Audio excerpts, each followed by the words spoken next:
Oh yeah, Metal Up World. This is CJ, the Metal Motivator. Welcome once again to the Metal Excellence Podcast. This is episode 4. And I am joined once again, seated at the left hand of Satan's throne by Metal Mac, Pat McNamara. Yeah, speed at 100, volume at 11. Let's go, let's ride. Now, Mac, we are joined by another gentleman today, which I'm going to have you introduce here in just a second. Then we'll get into some house cleaning real quick.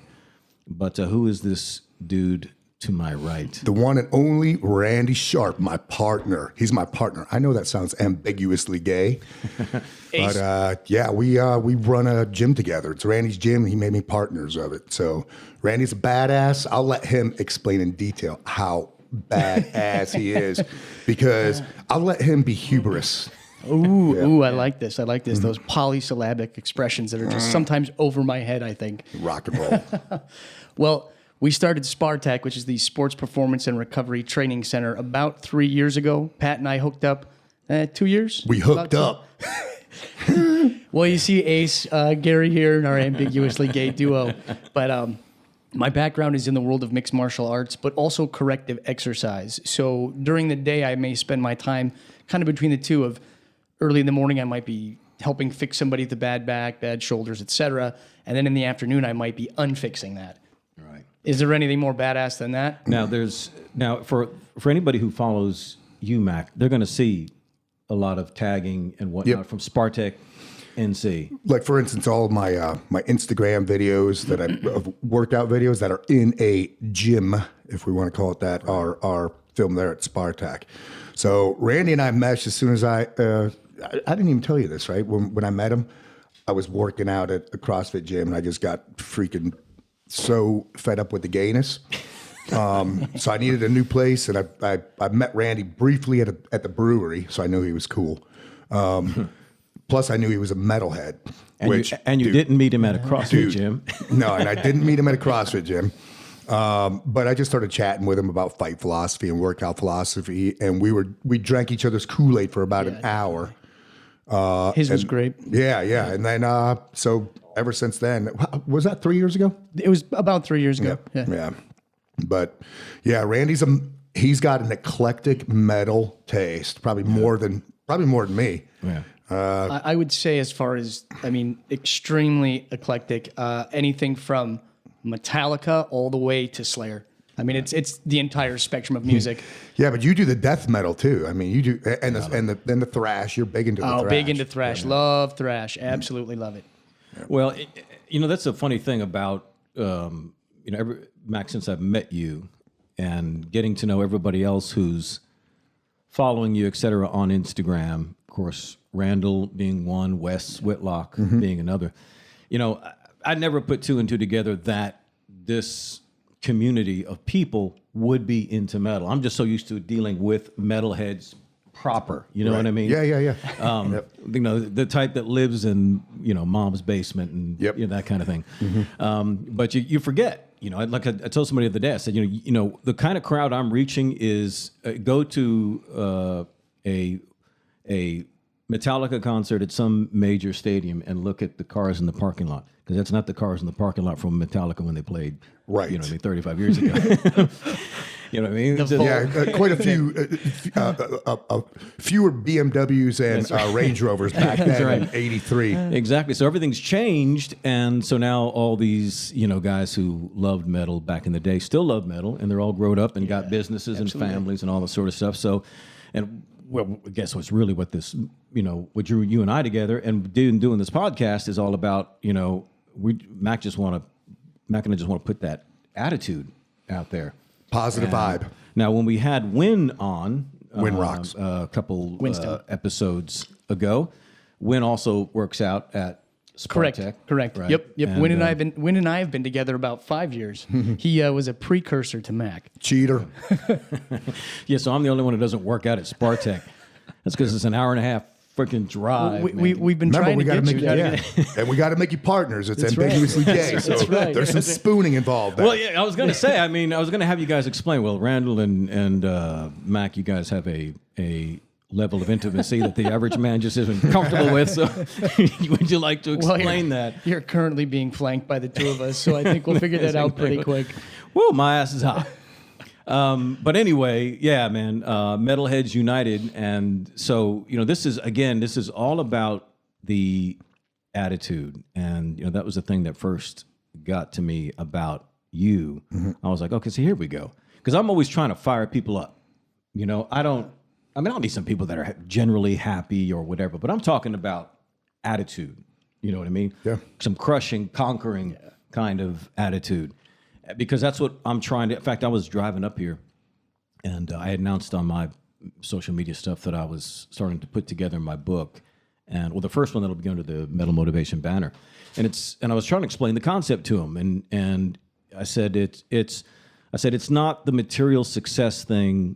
This is not written for real estate agents that want to take up their sales. This is not written for the guy who wants to improve his golf swing. They can read Tony Robbins if they want. I said this is for everybody. So it's called Metal Up, Personal Strength in a Messed Up World. Yeah.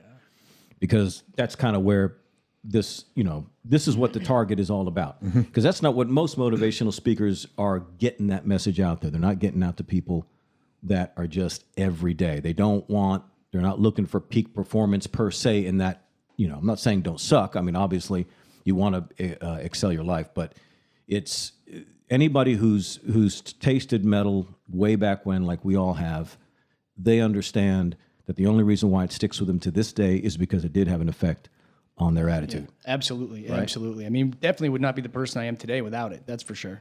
Yeah. So, I mean, how many people do you meet nowadays, now that it's so public and aware, that are actually metalheads? I mean, I meet more and more people that are this way than I ever have in my life. Yeah. Oh, I think in addition to that, and a good reason is because bands are pumping out some really good stuff now. Yeah. I mean, it's far beyond. Yep, and I said that on purpose. It's far beyond just Megadeth, Metallica, Sepultura, and whatever, just Anthrax, those Anthrax and Obituary. Right. I mean, damn, man, the amount of bands that are out today putting out good stuff. Right. Wow. Gojira. Yeah, I mean, for all over the planet. Yeah, all over the planet. And that's the amazing thing, is that metal does maintain a purity, and I just don't see this in any other form of music. You get like the country music thing now is to say, okay, well, there's the anti-Nashville sound. Like when I was living in Texas, they had, they call it red dirt or Texas country, and like a popular star who's rising up. I used to actually book him every Thursday night at a bar I ran in Keller, Texas 5 years ago. It's a guy by the name of Cody Jinks.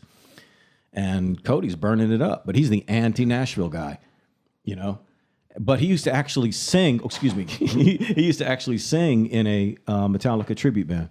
Oh, damn. Called Alcoholica. Now it all makes sense. Now it all makes sense, because I don't hate that guy, so it all makes sense. Yeah, now. he loves metal, and no, he's actually really, really good. But again, there's a metal purity that is not isolated. I mean, when it gets into the Avenged Sevenfolds and the Triviums and the whoever, I mean, that Disturbed, people understand that that's what that is. Five Finger Death Punch, people understand what that is. But for anybody who's like real metal, you know what I mean? There's going to be that level of scrutiny at that point. And the guys I got sitting at the table right now are that kind. And I like those other bands, you know what I mean? I got nothing against and keep the music alive or whatever, but still, I think, it's the fact that this music has such a it's just a spirit of realism. I think one thing that is really, really interesting, it would throw everybody for a complete loop, especially on this metal spectrum. And Pat sees it all the time when he comes in. We can be in there, we're doing our thing, and we've got something playing, but in walks a group with Parkinson's, and we've got Metallica blasting, and they jump right in. They know it, they hear it, they jump right in. Nobody comes up and says, "Can you turn that off?" Right. Because here's the thing. They need that external motivation because they're missing things that drive it themselves. They get that extra motivation. They come in and we're not going to change it, and they don't ask us to. And I think it's absolutely amazing. Right. Do you know that Randy does that at the gym? Brings in Parkinson's patients. No, they're all like in their 70s. They can't walk. Barely. I mean, they're all shaking, and they take boxing lessons. Get out! I shit you not. Yeah, it's badass. We have a complete Rocksteady Boxing is a national It's actually an international program now, and the woman who runs it at our facility is Dr. Laura Teeterbeck, and she's absolutely phenomenal. And she mixes boxing with cognitive training. So, and again, most of it to metal. So, so it's that whole next level. You know, some people might have some misfires, but these people, man, they're firing on all cylinders the whole time. You know, it's funny that I mean, nowadays, obviously, metal is so much more readily accepted. You know, you hear it in commercials and NASCAR stuff, and what I mean, I'm waiting for it to be a halftime thing, but don't know if that'll ever happen. But yeah, man, metal, which is what this metal excellence thing is all about, is really more the attitude. We're putting a face and a voice to what people have always done with heavy music. And, I just don't know the people that take classical to the gym. I never met that guy. Maybe there is those who do it. But, I mean, if you are... You better have headphones on. You're on the treadmill. I saw, speaking of that, years ago, what album was Redneck on? Was it with Lamb of God? I think that was... the one with the grail on the cover. Right, yeah. Anyway, yep. They played on SNL on Saturday Night Live and played Redneck. And I was wondering, how in the hell is the crowd going to respond to this? When they were done, that crowd went batshit. And there was probably, a couple dozen metalheads in there. The rest were lame asses, but they were fired the fuck up, How man. can you not be? It's they not were like, possible, oh my right? God. Plus seeing it, these guys are, when you seeing it, when you're seeing, damn, these guys know what they're doing, bro. These guys are musicians. Hell yeah. That crowd went freaking batshit. Hell yeah. Didn't Slayer just, like, in the last year or so, do Rain and Blood on Jimmy Fallon? On Jimmy Fallon, yeah, absolutely. Dude, that's the Tonight Show. Right. Yeah. Imagine, what's his name? Who was the guy who used to hosted it for years? Jay Leno. No. Well, shoot, it's been that long. But even before Carson, Carson and Leno, yeah.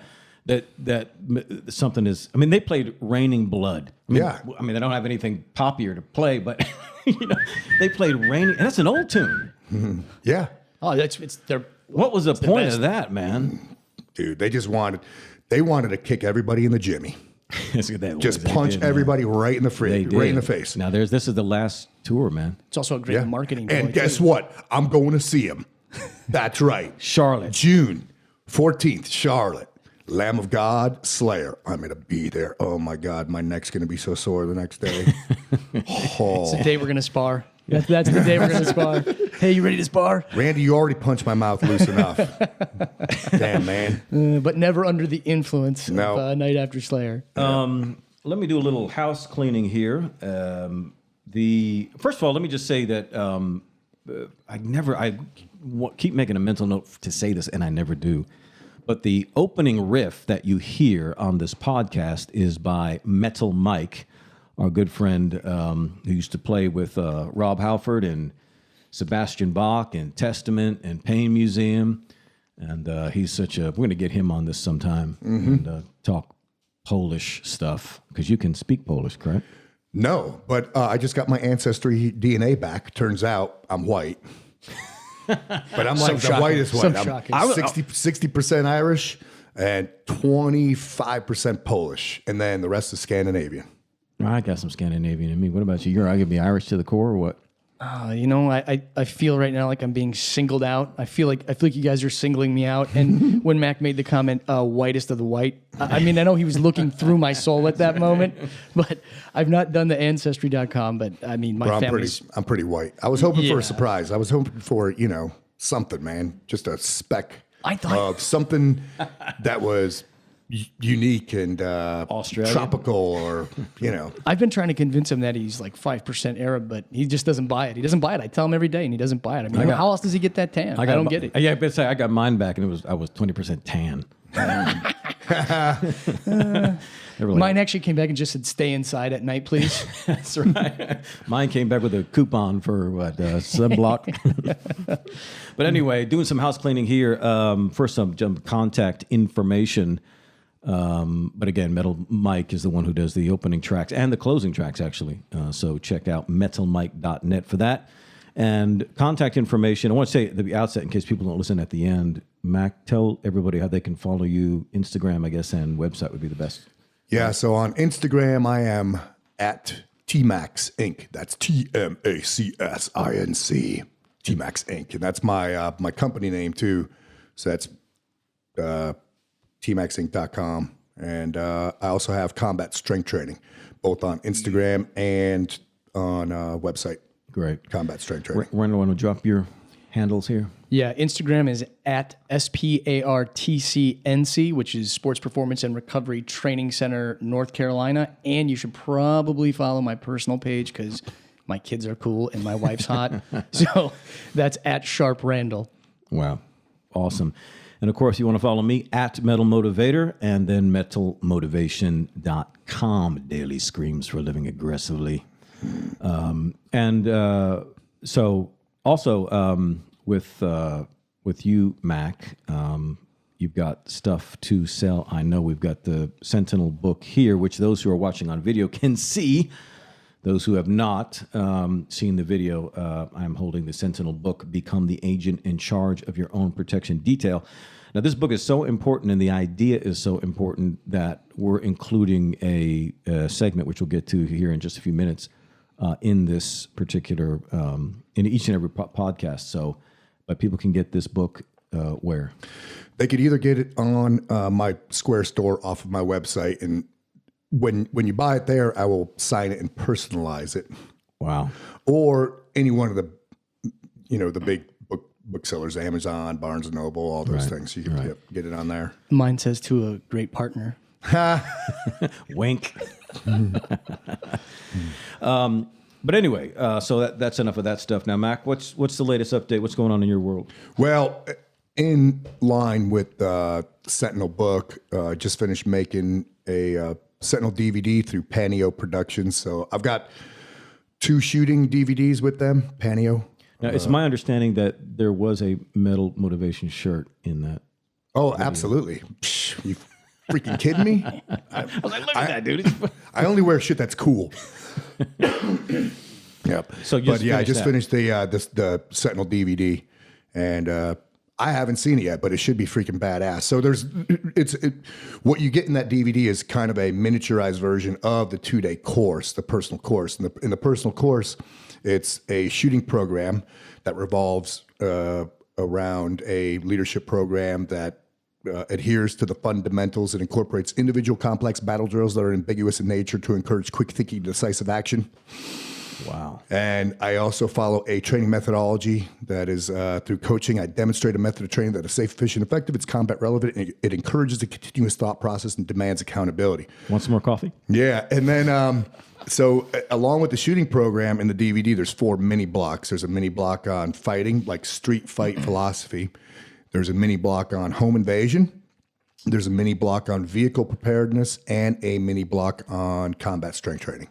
All right. And we're going to talk about... Bang for the buck there. We'll talk about another one of those today. And again, this is something that once I first discovered it about you, I thought, man, that dog has just so much hunt up that tree because it's just so needed right now, which is, again, why we want to include this in the Metal Excellence podcast. But also now, of course, you're still doing your training courses and, blowing that up. And dude, I'm going to be gone almost every weekend this year. And you're going to be visiting our buddy Wes. And yeah, this coming up weekend. So by the time this airs, I'll probably be there. Or now, why don't you ask Wes, since I didn't get a chance to do it, to sponsor this show? I think Invader Coffee should. Oh, dude, yeah, we need to. Yeah, I will definitely. I will hit him up. Yep. Yeah, and speaking of, we talked about this offline. You're expanding your property out there in the gym. Correct. I gotta not feed him the obvious. Go ahead. CJ needed some more room for all the trips he makes down to see us, and we really wanted to make sure that he didn't knock anybody over from Rocksteady Boxing. All the old ladies, yeah. Yeah, we are about to embark on an expansion because we're out of room. We have too much going on, and we need more space. So it's a good time to be us. Now, again, in light of that, Mac, I get, as I said to you offline, people who ask questions about what are some other stuff, we might do outside of the podcast. And I said, listen, we're both two very busy people, but we're interested if people are willing to, pony up and do something big. We don't want to do some small thing and all fly out for 3 people. No, it's got to be epic. You know what I mean? It's got to be a big deal. And I think the best thing to do is to have some sort of weekend event where people fly out to here, because Randall, you've got that property out there and you two guys run that thing, and there's plenty of space to do training stuff. I know there's ranges close by, right? Yep. We can do shooting stuff. Obviously, tons of motivational thing. You could do your craft beer course. Oh yeah. So that's the Belgian beer course, Belgian correct? beer course, yes, right. Here we go. Yeah, we might even get crazy, man, and figure out how to get a band out Belgian there. beer. That's the CrossFit of beers. Oh no! I dubbed IPAs the CrossFit of beers Yes, 2 weeks ago. I stole it from you. I got a lot of good friends in Texas and play in all kinds of bands, cover bands and what have you. And I've already talked to them in the past before. I've asked them, I said, what would it cost to get you out here and what's involved and whatever. But I mean, we got really crazy. We could even have one night and we just have a band during that whole. I mean, it could be just a blowout party. Have you? There's a band that I listen to. You may or may not have heard of them. They're called Slayer. I'm sure they follow us closely, and I think that they should probably come. As long as they'll do some Def Leppard tribute, cover songs, man. Why wouldn't they? Why wouldn't they? That is the heaviest of the heavy. There's actually some really good friends of mine that are the Texas Metal Shop, which is originally where Steel Panther came from. Steel Panther was the original metal shop, and then they got too good or whatever, and so they got into a fight with the management, and they went off and created Steel Panther. Well, these are franchise bands. So there's a metal shop in Vegas, there's a metal shop in California, there's a metal shop at some other places, but Texas has its own metal shop, and they're all really close friends of mine that do that. But it's a choreographed show, and it's funny as hell. But they play all the classics from Crew to Dio to whatever. But they get all dressed up in the spandex and whatever. And, you get a bunch of beer in the rest of us. We won't give a damn what it is up there. Damn. But I want to get those cats out here, I think. Throw a really big event that people will fly out for. But if you guys...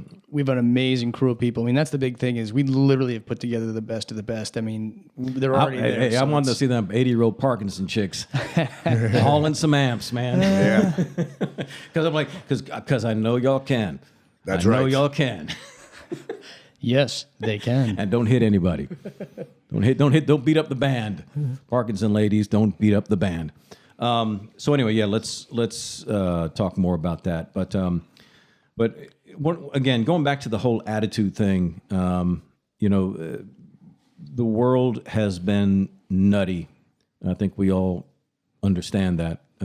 People are off the rails.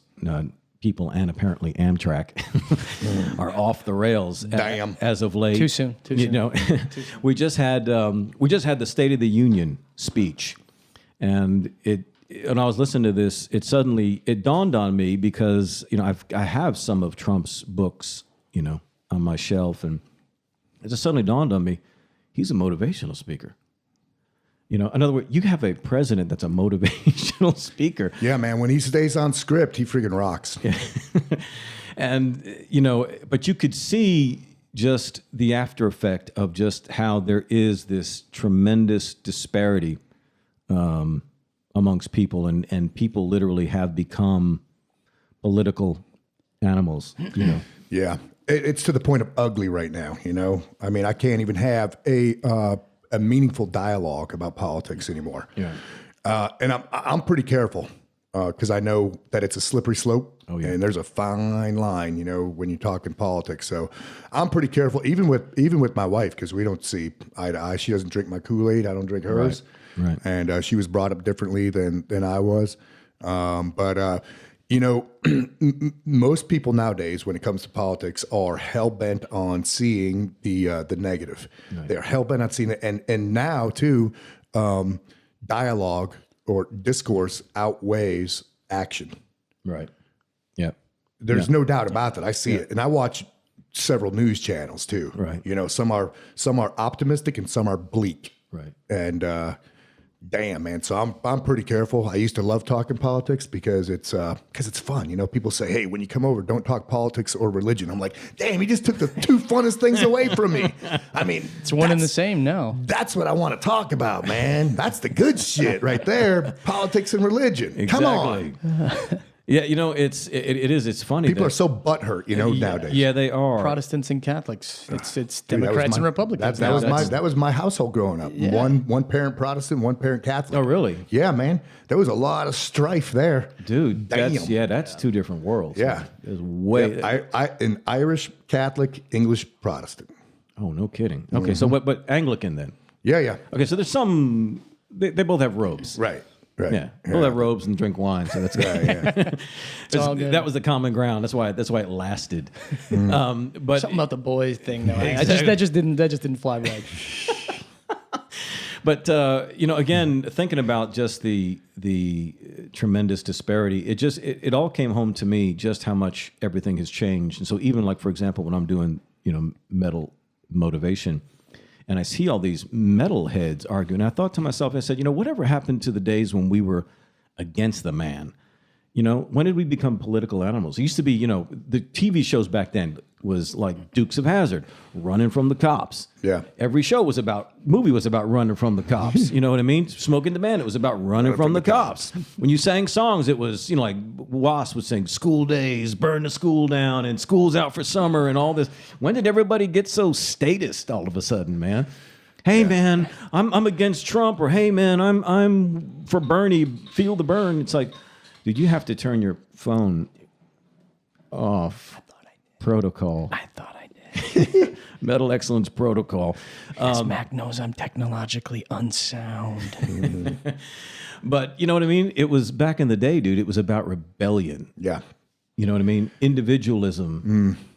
Why is that lost? Dude, man, I don't know. It's a different freaking generation. This is the keep in mind, this is the same generation that eats Tide Pods. Tide Pods. So, dude, I got no freaking idea what's going on. You look so pretty, though. I don't And know there's why how so many long to- genders now? Oh, yeah. 70 I lost some count, or some yeah. shit like that? Are you fucking I kidding me? lost count. But so, I don't know. Well, you know, one of the things that came home to me, if you go back like to the 60s, from the 60s, especially the 60s and the 70s, you know, civil rights became a huge issue.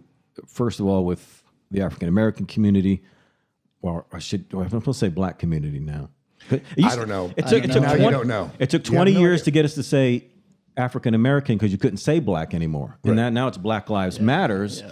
And so I'm like, well, dude, when did you change the rules on that? So anyway, for the black community in this country, civil rights was a big. It's not black people who are changing the rules on that. It's white people who are changing the rules on that. Which it's makes it white freaking- guilt. Yeah. Yeah, white guilt. Yeah, and then you had, you know, of course, women's rights, and now you've got, you know, the gay rights issue and all this other stuff. And I think the thing that dawned on me after a while is that, you know, none of these things would have made much sense 100 years ago, because the nation was very, you know, it was a confederacy of sorts. Things were very local. I mean, you go back to like right before the Civil War, Congress only met 2 weeks out of the year. Right. And they would have cots set up in hotels, and the congressman Yeah, would those stay dudes, there. they had jobs. Yeah, they had jobs. So everybody stayed in there. Like when what's his name? When Lincoln had asked General Lee to head up the Union Army at first, Lee declined, saying, "How can I take up arms against my country?" And by saying that, he wasn't referring to the United States. He was referring to the state of Virginia. Right. He would have to invade what he considered to be his country. So we've become as collective as the USSR, you know, and so I think now people don't identify themselves anymore with family, first of all, or community or whatever. They identify themselves as individuals with a national federal state. And so therefore everybody clamors for rights from their new mother like we would clamor for candy from our physical mother. You know what I mean? Bingo. Yeah, that ideological just kind of grab, you know, it's like a grab bag, an ideology grab bag that everybody kind of puts their hand into and says, this is mine. I'm with this group and we're protected by this group. So don't touch me. Right. Don't offend me. Here we go. This is who we are. Right. And you're not us. No. Yeah, so I just so people will ask me, then they'll say, well, then what are you politically? And I'll say, you know what, man, I'm gonna put it to you this way. It's my political philosophy is no political system will work. I don't care whether it's a democracy or a monarchy. No political system works without self-government. None. That's why North Korea has to have freaking cameras in every place, because they have to ensure individual governorship. Yeah. And the only way to do that is to scare the hell out of everybody. Yeah. So I don't care what's it. You want a democratic socialism, you want a monarchy again, you want an independent republic, whatever you want. It's not going to work if people don't run their own shit. It's as simple as that. Yeah. So the way I look at it is the best thing I can do politically, quote unquote, for people is to restore self-government, get people to embrace personal responsibility. Absolutely. And to me, that was always the metal attitude. And that was the attitude that said, fuck the man and the establishment, and we're metal, we're rock and roll, and we're jumping in the TA and we're running. You know what I mean? From Did it have T-tops? T-tops and Sally Field and the Running like a scalded ape. But you know what I mean? I mean, that's part of what this is supposed to be about, is restoring that kind of attitude and mindset. And I don't want that thing to be isolated to you just doing more deadlifts. You know what I mean? I think that's great. I think it's great that we teach people all these sorts of things, but man, it's got to leak over into every area of life. And, but that's what the metal excellence attitude is supposed to be about. It's to say, I want to master every area of my life, because that is the way that I foolproof my life. Because it's never one thing, right, that takes you to the top. It's several adjustments of the dial across the board, that. And constantly and consistently. I mean, you have to make those adjustments every single day. And like training with Pat, combat strength training, that's kind of what we do. You know what I mean? It is a complete mindset and philosophy more than just it's not a workout system. Okay, now you differentiate that from me. Because again, people, we were talking about CrossFit. So you got CrossFit, you've got strength, pure strength training, powerlifting. You've got, what you guys are calling combat strength training. Right. What's the difference between? Yeah, I mean, you want me to say it? Yeah, I mean, Randy. Both of you, man. Yeah. Okay, yeah, I'll jump in. So 4 reasons why we work out. 4. There's 4. Number 1, self-preservation, longevity. Number 2, saving your own life. Number 3, as we should do as human beings, be prepared and willing to save somebody else's life. Right. That's human. And number 4, kicking somebody's ass. Yeah. So what we do in our workouts is replicate everyday scenarios, and they're extremely fight centric too. The moves, the motions, the rate of force production. It's not linear. Like for instance, somebody who does just strictly powerlifting and what have you. Because when you're doing that same thing the same way every time and looking to perfect, for instance, your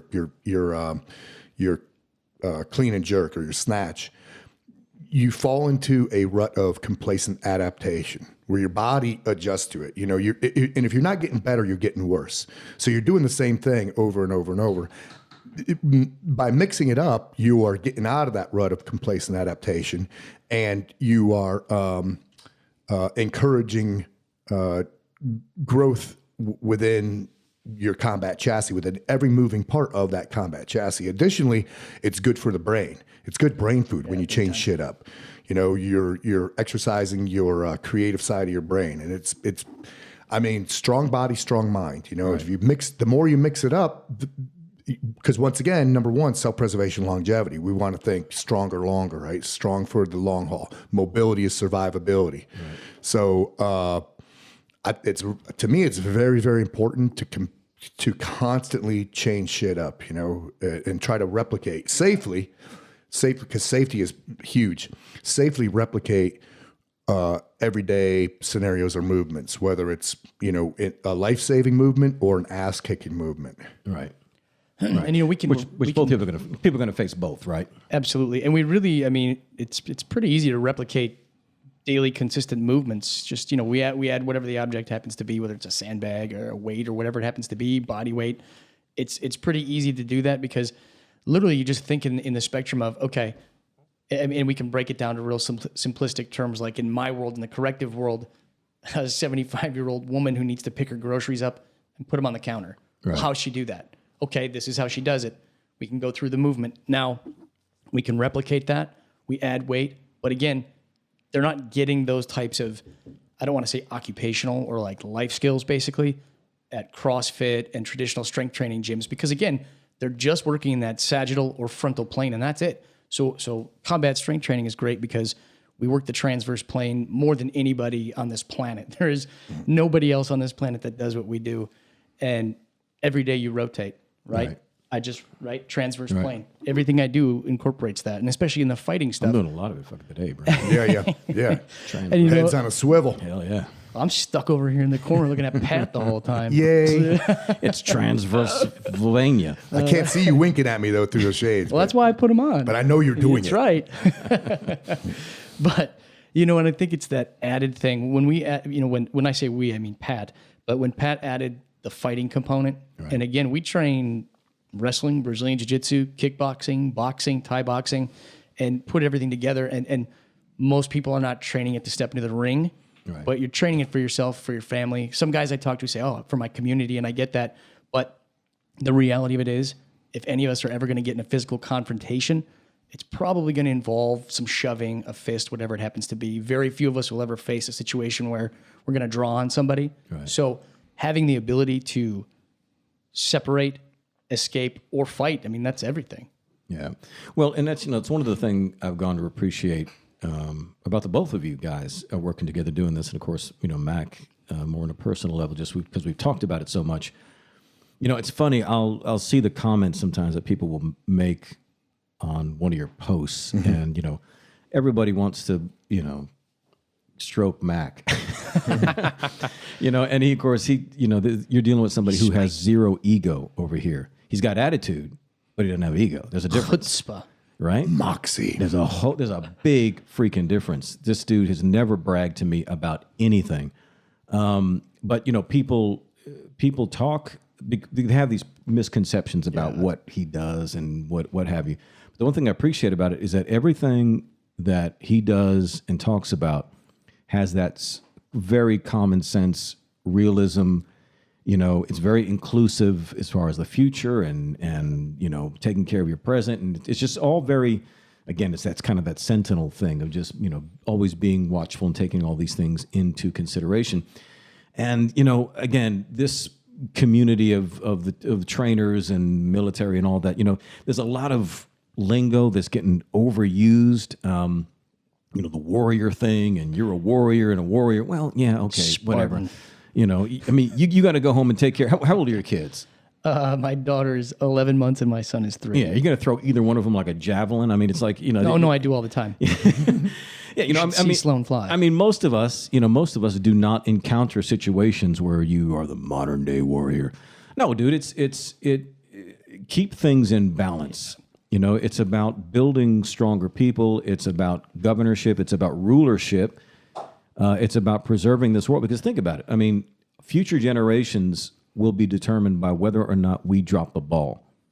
Yeah. In our generation. And we've been taught to depend upon big media, big industry, corporations, politicians now to determine everything. So it's advertising and media and policy that's shaping where things are going. We're not realizing, man, the real power is right here, dude. Yeah, because too many of us are dependent and entitled. There you go. Way too many. I mean, that's in America, that's a major percentage of people. Right. Yep. Entitled and what's the other one I said? Dependent. Dependent. Yep. Dependent. Please help me with this. Please help me with that. You were talking earlier about 100 years ago, people didn't do that shit, because people were making shit with their hands. They were struggling. Yeah. They were freaking, they had to work. I said this the other night about when we shouldn't even be using the word survive or survival.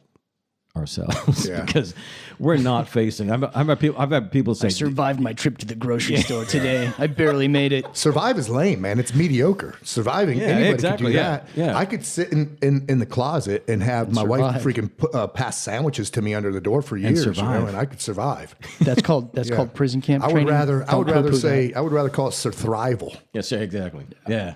Yeah. I mean, because it's, well, yeah. What is your responsibility in light of the abundance that you live in?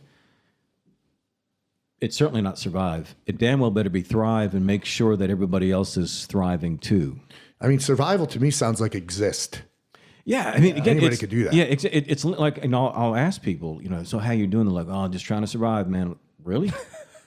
Dude, every time somebody asks me that question, how you doing? I'm rocking. Yeah, dude, absolutely. Cooking with Amish butter. Hell yes. I had posted something and it was about sacrifice. It was about, sacrifice means to take something of value to give it for something of greater value. A goat. Right?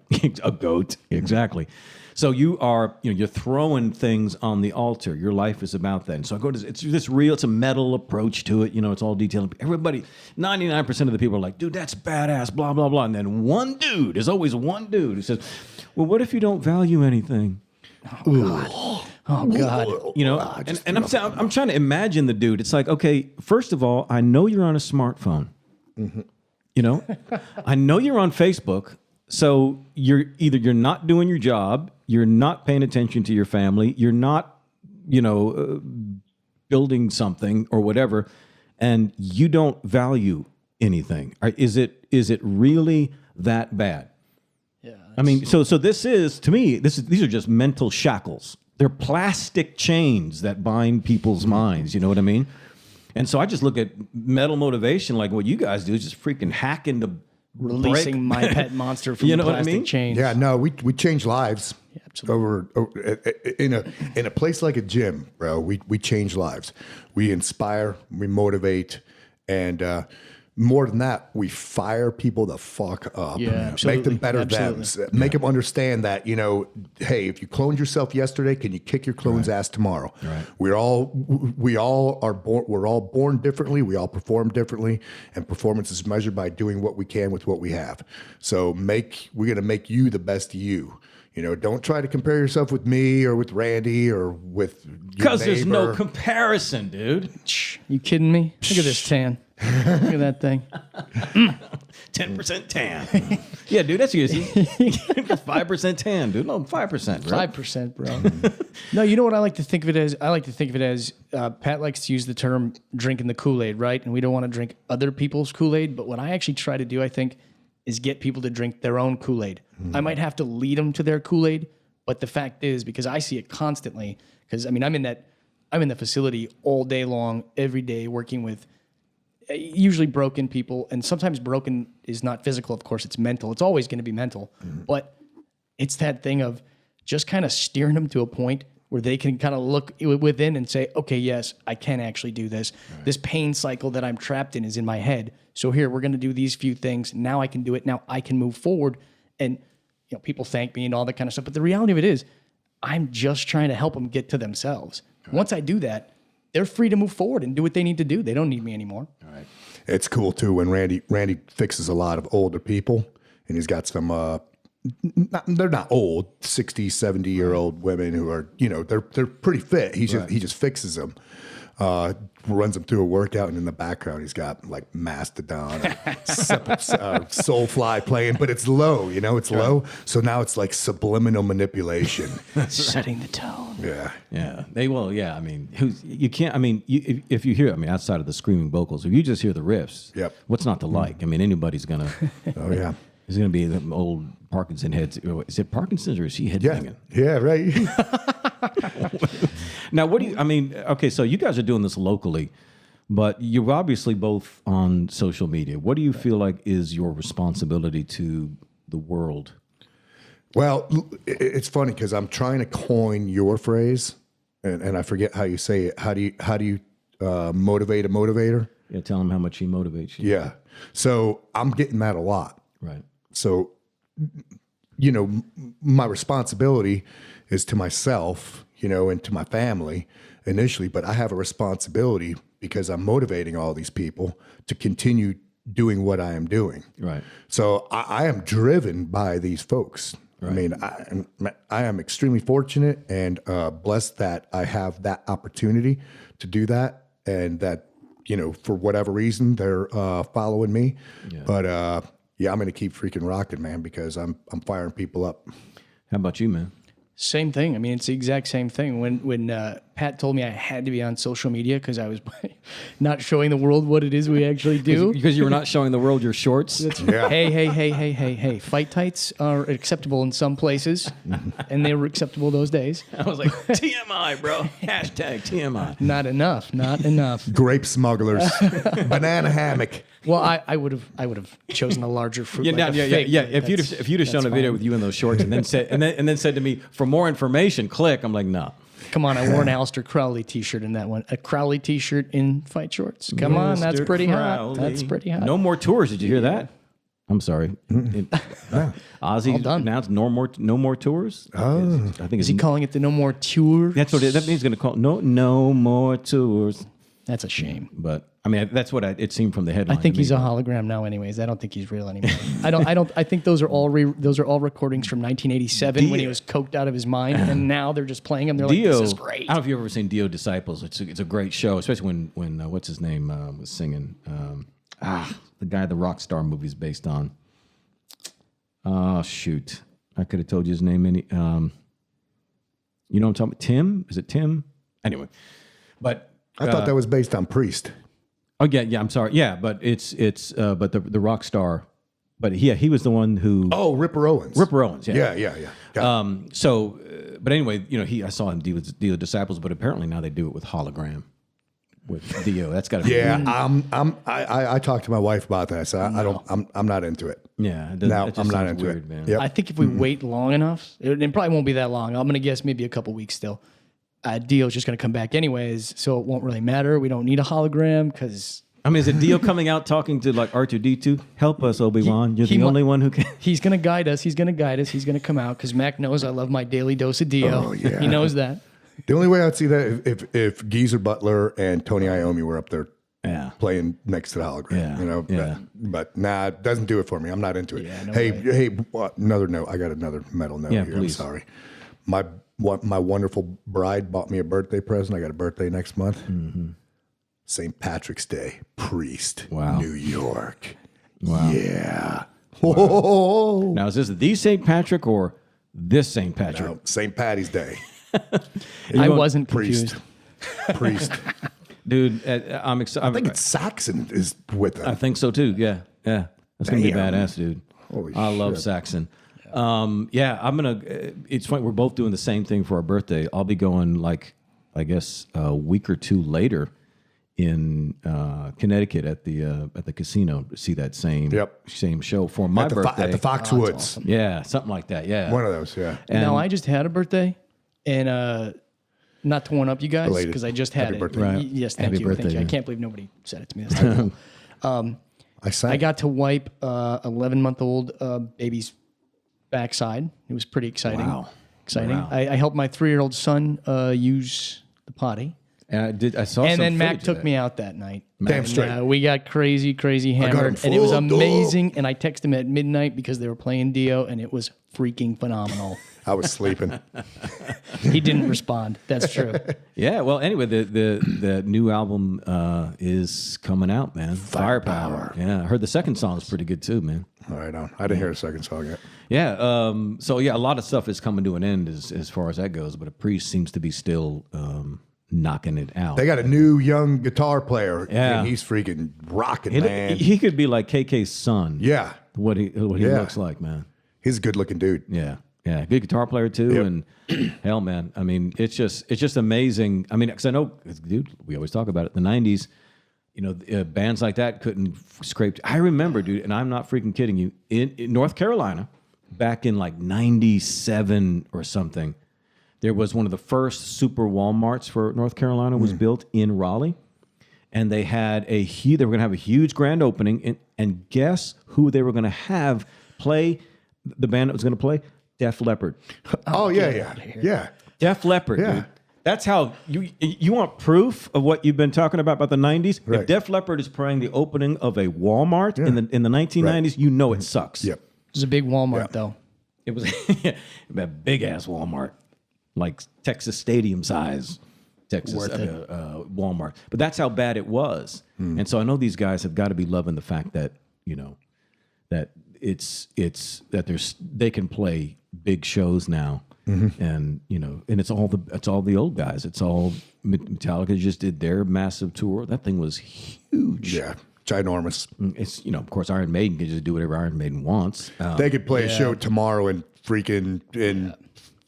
Oshkosh, and announce it 3 hours prior and fill a stadium. And add another guitar player and just go, is there 4 of them up there now? There could be a dozen. It wouldn't make any difference. Yeah, you hear the explanation? The guy said, it's very hard to get fired from Iron Maiden. So the crew that they've had forever, since almost the beginning. They said, so when they got the other guitar player to step in, and the other one was coming back, they couldn't fire him. So it's like junior high band. They just kept 3 guitar players, man. They're like, what the hell? The stage is big enough. Yeah. It's awesome. It's not like people are counting. They have a backup Eddie in the back too. Second chair Eddie. Their amps go up to 11. All the way to 11.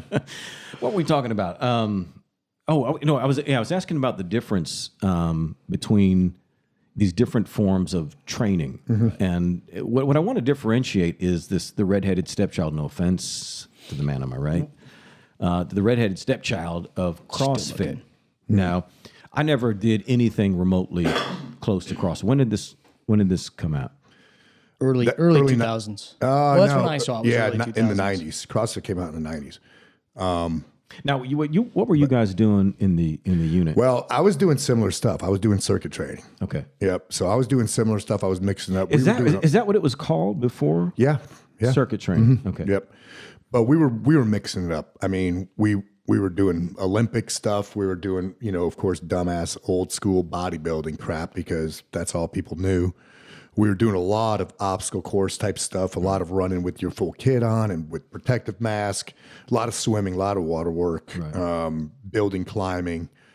Dude, man, I mean, it was everything. Everything. What was the running, rucking? What was the natural approach to anybody who got into a tier 1 unit? Were they all just regular? Were they all people who had a propensity to work out? Because I've seen some of the pictures of certain guys' unit, and they look, pretty skinny, Uncle Bob kind of. Yeah, I think a lot. There's something to be said about tall and sinewy. So a lot of guys were tall and sinewy.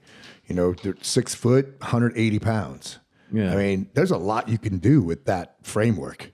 But again, you don't know why that guy was picked necessarily, right? Because yeah, but I mean, I could go on and on about that. It's already a select group to begin with, so you can obviously see natural traits, but they're not looking for, you look at the SEAL kind of guys. It's always these, ultra buff, whatever. But you see some guys from the unit and.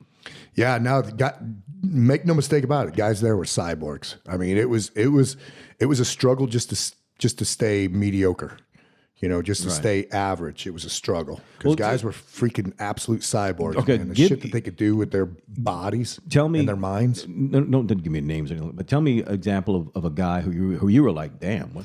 I came up with this course called Gate to Gate. I'm using examples. Gate to Gate. Gate to Gate. Let me just explain. Yeah. So you ran from the back gate into the woods about a mile to the start of our Big O course, and running the Big O course for a regular human being would kill him dead. It might take him a freaking hour. Right. Guys there were doing it in like 8 minutes. I mean, this is ropes and walls, and it was pretty brutal. And then there's another O course after that, and we call it kind of replicated building stuff. So through windows, up over walls, that kind of thing. And then on the way back down, there's all these range buildings. So what I came up with was this exercise called Gate to Gate. So you start at the gate, you run down, do the Big O course, do the Little O course, and then up and over every one of these 1-story buildings. So you're towing up, pulling yourself over, and there was like 8 buildings. And then on one range, there's another 8 walls. And these are like 8-foot walls. So you're towing up over all these 8 walls and you're running back to the gate. So brutal. I mean, it would kill a normal human being. And I came up with this term, gate to gate in 38, and you're doing pretty freaking good. Right. You know, if you do gate to gate in 38, you're doing pretty good. So I ran it one day and I felt good, and I was 34 minutes. And I told this guy Ski, I said, yeah, man. And I explained the course to him. Now, Ski was a cyborg. I mean, he was best ranger like 3 years in a row. And so I saw him in the chow hall. I said, did you do it? He goes, yep. I said, how was your time? He goes, 29. I was like, what in the fuck, bro? Are you fucking kidding me? 29? 29? What the hell? Was he big? Was he? No. He was like a 5'10", rock solid 185, just shredded. You know, just absolutely freaking shredded. But there were so many of those guys. And then I would do it in 32 and talk shit, you know, yeah. And then somebody else would say, yeah, well, I did it sub 30 also. I'm like, how the fuck are you guys doing this in sub 30? I mean, I'm fit, man. I'm super freaking fit. And I discovered this thing. I put it together. This is my freaking course. But it was all the time I had guys crushing me like that, you know, and just little PT events. I was like, damn, man. Now, what were some, I'm curious, I was watching a little thing the other night. It was about, there's this series that the NFL did called A Football Life. And I don't watch football. No, me neither. But I love anything that gets into, you know, people who've done anything significant. And so I'm fascinated by the coaches. They had these stuff about the coaches, and they talked about Chuck Noll, and, you know, from Pittsburgh. Yep. Super ultra quiet, but he was just a total Renaissance man. They said he had an insatiable curiosity. And so when he wasn't on the field, this dude was just everything from taking pictures to playing violins to, you know, all kinds of crap. He'd want to learn and learn and learn, and his wife would read to him for hours a day, because he'd be working on stuff, and he wouldn't be listening to the radio. He'd have her read stuff to him. Yeah. And so, you know, but to me, that's sort of that elite personality. In other words, it's not just the brawn, if you will, but there's this, like in your case, there's a diversity. People may think, oh yeah, that dude's just a beast. Yeah, okay. Yeah, he is when he's got to do that kind of stuff, right? You do that. But when he's not doing that kind of stuff, you know, we just to set the table here, we had to clear off a V8 visible V8 model, that him and his wife are putting together, you know. And then he was telling me about how somebody is taking some of his pointillism and pointillism drawings, his art done. And within the last podcast, we talked about the album that you did back in the 90s yourself. And so, you know, I mean, it's okay, beast. Yeah. But you know, there's this a Renaissance aspect. It's a diverse areas of interest and expertise, this maximizing of your life, which is something that's so important to me. Was that common in a lot of these personalities, or were they just war machines? Every operator in that building had ADD. It's a curse when you're younger. It's a blessing when you're older, if you know how to harness it and what to do with it. But, you know, I would talk to guys like just offline, you know, when we weren't working our asses off, and every guy had some kind of creative hobby. A lot of guys were into woodworking. A lot of them into you know, auto mechanics. Right. Tons of them into music. I had at one point I had my drum set up in my living room, and I would invite like 5 or 6 guys over, and they all bring amps, and guitars and plug in, and we would fucking jam until like 2 a.m. They come over at 8. And I'd be stuck in the drums all night, just playing basic beats and sweating my ass off, drinking Jack and Coke so I could stay awake. And they're talking, all right, hey, freaking, tune down your E, freaking blah, blah, blah, go, plug in this. And, you know, they're all having a blast, and I'm just working. Ready. You know, I'm just rocking on the drums all night. But every one of those guys had some kind of really freaking unique hobby or side interests that were either, some of them were lucrative, you know, productive, like they monetized them as well. And I was like, holy shit, man, I had no idea that you did this. I mean, from one extreme to the other. I mean, now while they were in yeah. So every single one of them had extremely unique hobbies and interests. Well, was there a lot of downtime? Nah, hell no. Mm-mm. So somebody's always going somewhere. Yep. Doing something. If you're not going somewhere, you're getting ready to go somewhere. Yep. Mm-hmm. How many squadrons were there? When I was there were 3. Okay. There's more now. Okay. Well, yeah, I guess the global war on terror has kind of changed the game. Yep. Now, you guys have obviously done things that people don't know about, but behind it all is people, and I think we can lose sight of the fact that we all have this capacity to do so much more and deliver so much more from our lives that we're not delivering in now. Now, Randy, I don't know how much of military stuff you knew before you met up with this, but obviously you're out in this Pines Bragg country, so you're going to see a lot of and working with a lot of the guys too. So mine is an outside knowledge. I can speak some lingo, right. And you can speak some acronyms. I know a couple acronyms. Mac will shit acronyms, bro. He actually does. Sometimes he just speaks to me in acronyms, and I look at him, and then he looks at me, and he's like, no, seriously, just pick up that bottle of water. Dude, I'm like subtitles, Mac, subtitles. Well, I actually work with quite a few, especially on fight training. I mean, they all have their own programs on post, and whoever they're with, but we get a ton of guys. I mean, tonight I'll have 5 or 6 different guys from different groups within the Army that'll be in tonight for fight training. So I do a ton of stuff with those guys. And mostly special ops guys. Yeah, all special ops. Really? Yep. Yeah. So they're not getting it in. They get it there, but they can't get enough. Yeah. And they want to mix it up. They want something different. Okay. Yeah. And I make sure they get to mix it up. That's for sure. Now, how many guys out at Bragg know who you are? Currently, probably a lot of them. I don't know. I mean, probably a bunch. Because I mean, a lot of guys from your ilk just aren't very public. So correct. You're one of the few that's local. Yeah. You know what I mean? Mm-hmm. Some other guys have moved off, but yep. I mean, I'm guessing quite a few. Yeah. Was there a lot of metalheads? I know I've asked you this before, but yeah, man, it's so freaking funny. I remember even going through selection. I always had my headphones on whenever we were like wake up in the morning or what have you. Just getting zenned in, and I remember looking at a couple other guys headbanging with their headphones on. So I'd say, "What are you listening to, bro?" Oh, Muskrat Love, the Blitzkrieg, man. The Blitzkrieg. All right, now, Mac, I don't want to get too much into this without getting a Sentinel segment in. Yeah, right on. Let's do that. Now, last time you talked about home invasion, and I asked you offline about what, you mentioned what you want to talk about today. Yeah, so last time we chatted about your home, your fortress, and the measures that we should take, even prior to moving to a place, the things you should look for, and then how you should treat that facility, not just as your home, but your fortress. Right. I thought it'd be a good idea to talk vehicle.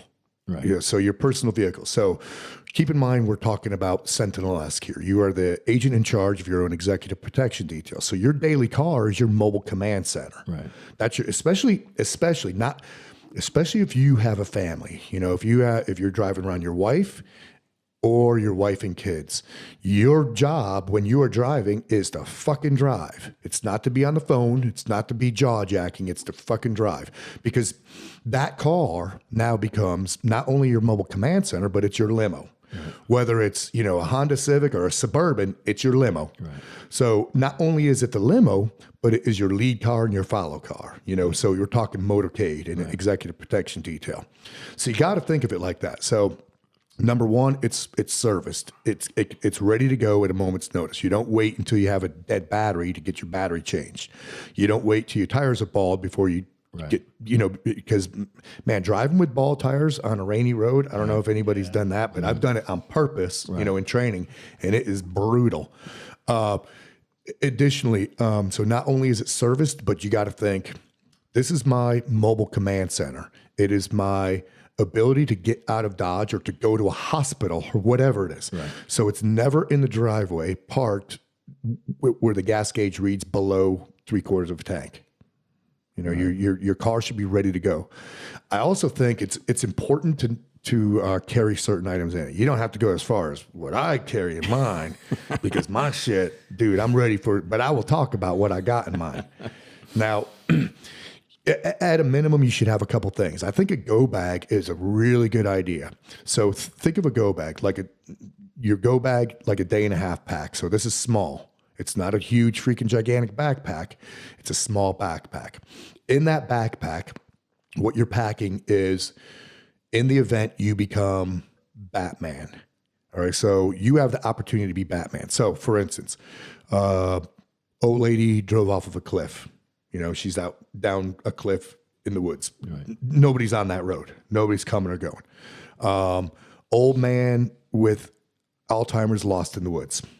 Hunter lost in the woods somewhere, probably broke a freaking hip or some shit. Right. Lost in the woods. Small child out there somewhere, lost in the woods. So what would you put in this bag? So this bag is hours. It's not days, it's hours.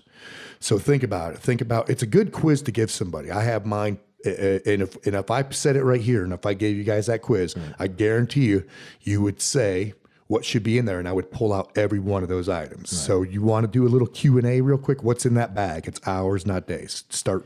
Is it keto friendly? No. Water. Yeah, right. Water, not only water for them, but water for you. So I carry 2 separate ones because I'm not sure I want to share my fucking water with somebody who's freaking drooling or bleeding. No. You know, so 2 different waters. Yeah. Right. And my water has a filtration system on it so I could scoop and freaking drink out of a stream or what have you. Okay. Theirs is a big Nalgene bottle because big mouth, I want to be able to pour it on them or into them. Right. Yep. What else is in there? Just rattle off some shit. Tourniquet. Yeah, I got, so let's just go first aid in general. So tourniquet, worst case, smaller case, I have all the typical stuff, Curlex bandages, that kind of thing. I also have steri strips in lieu of sutures, steri strips with super glue. Okay. That being said, I also have a small canister with reading glasses in it because damn, man, I'm not going to be able to see that shit, you know, up close unless I got my reading glasses. Okay, so this is the middle-aged backpack. Go ahead.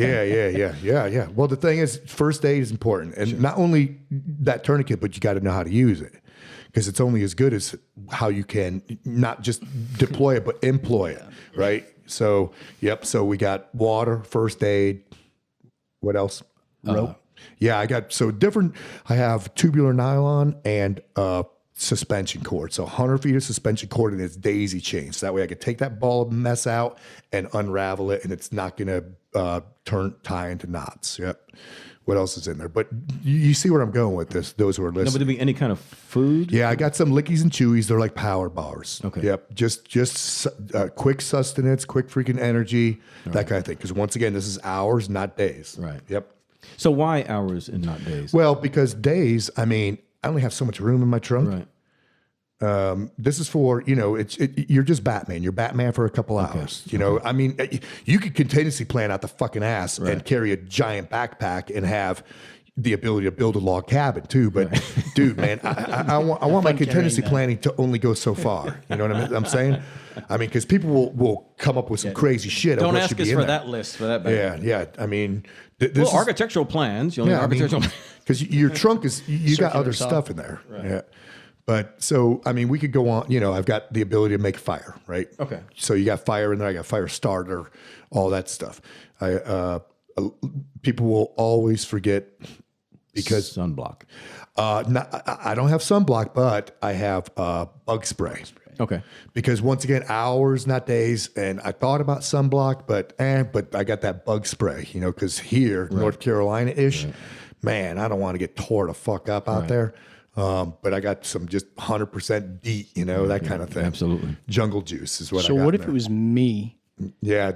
Sunblock. Yeah. No, but what I have for you is a big tarp.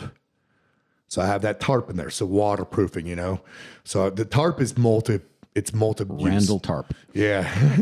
It's multi-use. You know, I could fashion a litter out of it. I could keep somebody dry, keep somebody warm. Right. So, because you don't want anything redundant in this bag either. Right. You know, there's no need for redundancy. Multi-tool, flashlight. So signaling, I have a flashlight, an air horn. There is some redundancy here now. Okay. Because you need redundancy when it comes to signaling. This is emergency. Right. I have a luminous panel and flares. And what's a luminous panel? It's just a bright orange panel. Okay. You know, that's all. Yeah. Okay. But the list goes on. You know, there's other things in it. Right. I have a flask of vodka. People would say, what the fuck is that for? Well, here's the thing. I find you in the woods. and I got to set that leg, bro. Right. I'm sorry, man. Before we move you, I got to set this. Here you go. Right. Or maybe establish rapport, or maybe sterilize something, or maybe help with building a fire. Right. So, but yeah, it's a pretty complete pack, and it goes on and on. I think I'm going to write about it in my next article to when I write, because I write for Athlon Outdoors. Right. So I'm going to put it all in there. But so anyway, back to the vehicle. So that's in my car. Also, I have. I'm not sure I'm going to get into that, but I have other weapons besides the one that I'm carrying on my person at the time. Here's the other thing too. Think about this. There's certain things, and this may sound freaking weird when I'm saying it, but you'll see what I mean next time you're in your car. Habitual. Do you wear your seatbelt? So, there's certain times when I think it's an imperative. It's imperative. For instance, take a two lane road, 55 miles an hour, both directions. The only thing separating you from that car coming at you in the other lane are 2 lines of yellow paint. So you're going, how fast are you really going on these 55s? 60 plus, whatever. Yeah. Think about this. When you are in your car driving straight forward, that person coming at you in that other lane, they decide whether you live or whether you die. Right. So habitual for me, seatbelt's always on, hands are always not blocking the airbag. Okay. Yep. And when I see that car coming at me, I'm always looking for an out. If they cross the yellow line, if that teenager who's texting crosses the yellow line, if that freaking 75-year-old man who's pissed at his freaking wife has been out day drinking martinis, if he crosses the yellow line, do I have an out? Can I go through that hedgerow? Can I go through that fence? Or do I have to drive into that fucking bridge abutment? But there's certain things to me that are habitual, like, for instance, Walmart parking lot in your car. That's epicenter for disaster planning. I always back in, make sure I know where I'm parked. If I got my kids with me, they say back in, you mean literally back into into the parking spot. Okay, so why is that? Well, for a couple of reasons. Egress, of course, number one, right? So faster egress. Number two, to mitigate would-be scammers, somebody who is waiting for you to back out and then either walks in your direction of drive or drives in your direction of drive so you could freaking tap them. A lot of would-be scammers out there ready to do that, just hiding in a blind spot. Now, when you park, try this one too. Make this habitual because it only takes a second. 5 and 25, that's a scan. It's a scan. Scan 5 yards, scan 25 yards. Look at each car. Just take a quick scan in each car. Guarantee you're going to see somebody looking back. And 90% of the time, it's benign. It's some old man waiting for his wife to pick up his prescription. However, if it is a would-be assassin, whatever, somebody with bad intentions, when you make eye contact, you have relinquished their ability to attack with surprise. So you have mitigated surprise. And a predator, just like in the wild, needs surprise to have a successful attack. Right. They have to have that surprise. So you've taken that surprise element away from them. But it's a good, those are a couple habits to get into, and they only take a second. And once you do them, let's say a dozen times, it becomes habitual. That head on a swivel thing. Just take a look, a peek, 5 yards, 25 yards. One more thing is traffic stops. Traffic lights, 3 lanes of traffic, one turning to the left, one turning to the right, one in the center. Always look for an out when you come to a stoplight too. Never freaking go bumper to bumper with a car. Always make sure that you can get out either to the left or to the right. And then I have one, but this is another one I always tell people. Practice how to get pulled over by an LEO, by a cop. Practice how to get pulled over. This is what you should do. First off, give him a good fucking safe zone. Give that cop a good safe zone to pull you over in. Maybe wave or something. Confirm that you understand that you're getting pulled over. Confirm it. Wave to him in the rearview mirror. Look for a parking lot or whatever it is, a safe spot. Not in the fucking medium or in the median or in somewhere where there's traffic is too close to either you or him. As soon as you get pulled over, your flashers are on, all your lights are on, and your dome lights are on, all your windows down. If you have time, pull your driver's license out and set it on the dashboard, both hands on the steering wheel. You don't need to reach for your registration right now.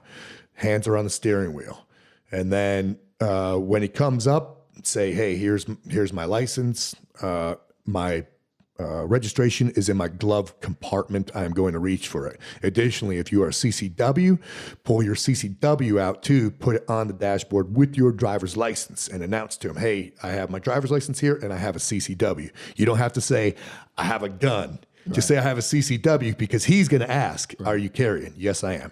Or, yeah, I have a gun and it's open carry. It's on the seat next to me. It's in the open, and state the status of that. But just be savvy about it. You know, that car is your mobile command center. It's your limo. It's your lead car. It's your follow car. So, wow. And then if you ever have the opportunity, take a driver's course, because just because you've been driving for 20 or 30 years doesn't mean you know how to fucking drive. So, no, a special kind of driver's course. Yeah.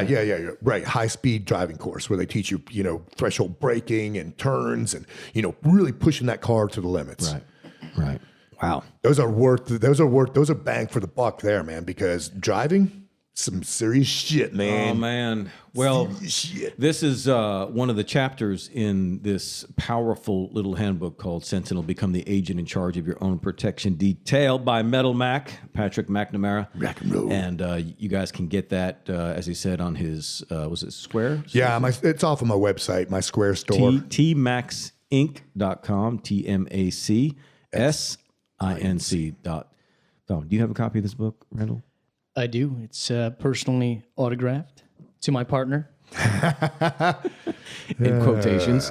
And again, a ton of the stuff is stuff that should have been common sense that I never did before. I mean, a ton of it. And I've known Pat a little while now. We spend a lot of time together, and I've even been part of his Sentinel course before, and it's life-changing. Yeah. The thing is, most of it in there, when a guy reads it, he's going to say, yeah, fuck, oh yeah, I knew that.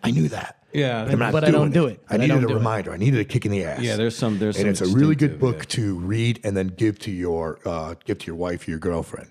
Yeah, because you might be saying that stuff, but now you could say, hey, here's a book that some dude wrote.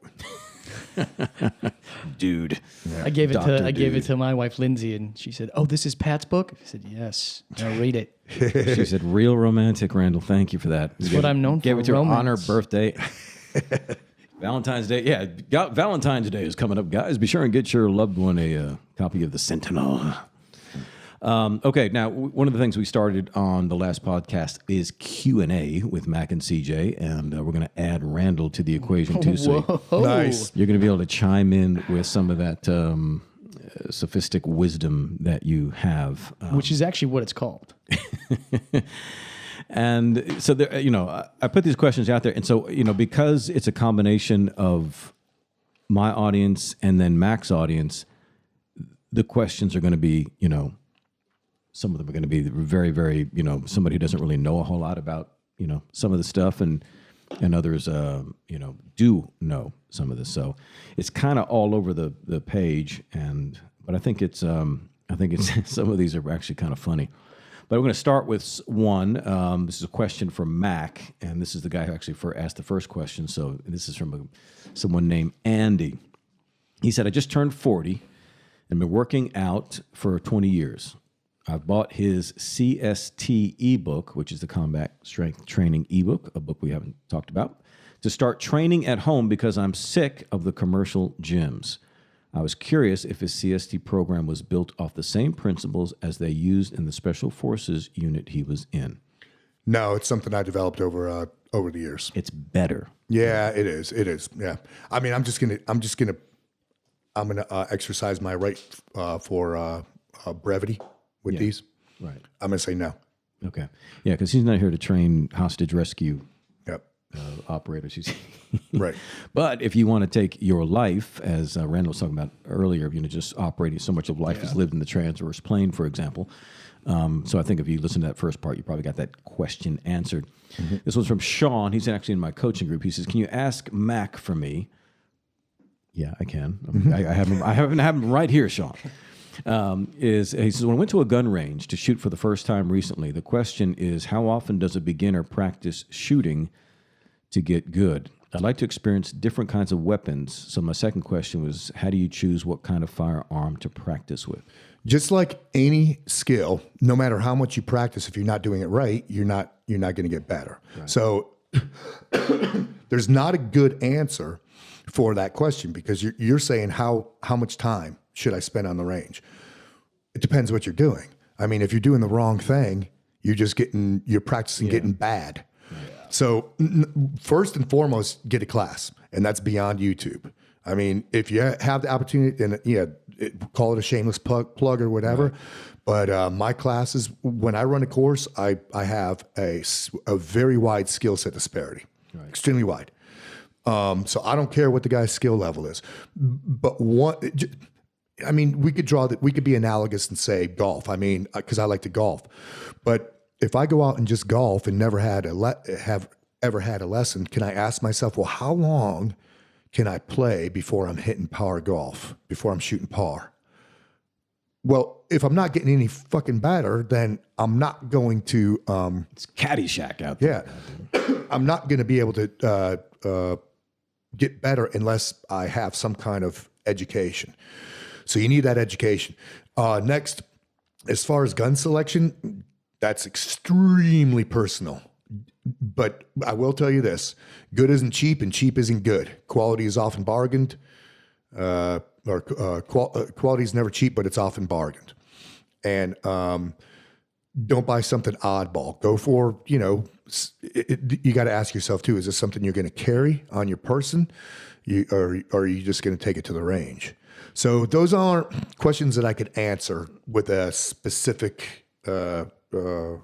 With specific like bullet points or with clarity, and I apologize for my vagueness with that. But well, I mean, here's something I guess to kind of expand on it, because I know he's writing from the layperson's point of view, who's becoming more aware of the importance of these things, but he's not like these guys that follow you that are literally at the range working on their stuff and whatever. And so how if they're going to invest time in practicing, is it okay for them? Is it best to always just have that one gun, the one they carry, the one they keep at home, the one they shoot with? Or yeah, I mean, having yes. Okay. So one gun is enough. Yep. Okay. Well, no, one gun's never enough. but if you're starting out, yes, one gun's enough. So would you do for example, one you're carrying on you in person, you might be a little smaller? It could be. Yeah, it should be. But you got to have a good holster for that. You can't have some crap freaking holster. Good holster, good magazines, buy good rounds. Don't try to freaking start reloading if you've never reloaded before, that kind of thing. And when you do practice, here's the other thing. Just like any skill, practice the absolute bare bone fundamentals, because that's the foundation on which everything else sets. And you need to have an acute understanding of the fundamentals. That's whether you're cooking, playing music, shooting a gun, whatever it is, learning how to box, whatever it is. You need to master the bare bone fundamentals. So that's a better answer for dude. Okay. CJ, Sir. Might I add? Yes, please. What Max said. Randall would like to say ditto. All of the, you like to fill in the circle that says all in the above. All the above. Just please give me some airtime. What Max said. Well, and here's another question related to shooting. Again, from somebody from my coaching group. They love you, by the way. All right, they love cool. You. I always post your stuff in the group just to keep them up on what you're doing. Right on. This is from Patty. This is a lovely lady. She says, if you guys get to talking about shooting, what are the chances? What are the chances? If you guys get to talking about shooting, please ask him. Him would be Mac, I assume. No, yes, it is. Advice on aiming practice. All right. How would a person that is right hand but left eye dominant begin aiming? I'm sure you get this kind of question. Yeah, so it's a very common question. Here's the deal, because there's more. I think I read that question. There was something about two eyes open. I was given the advice of keeping both eyes open. Do you agree? I see two blurry targets and not sure. I think that's the vodka she's got in her backpack that she's. Yeah, it could be.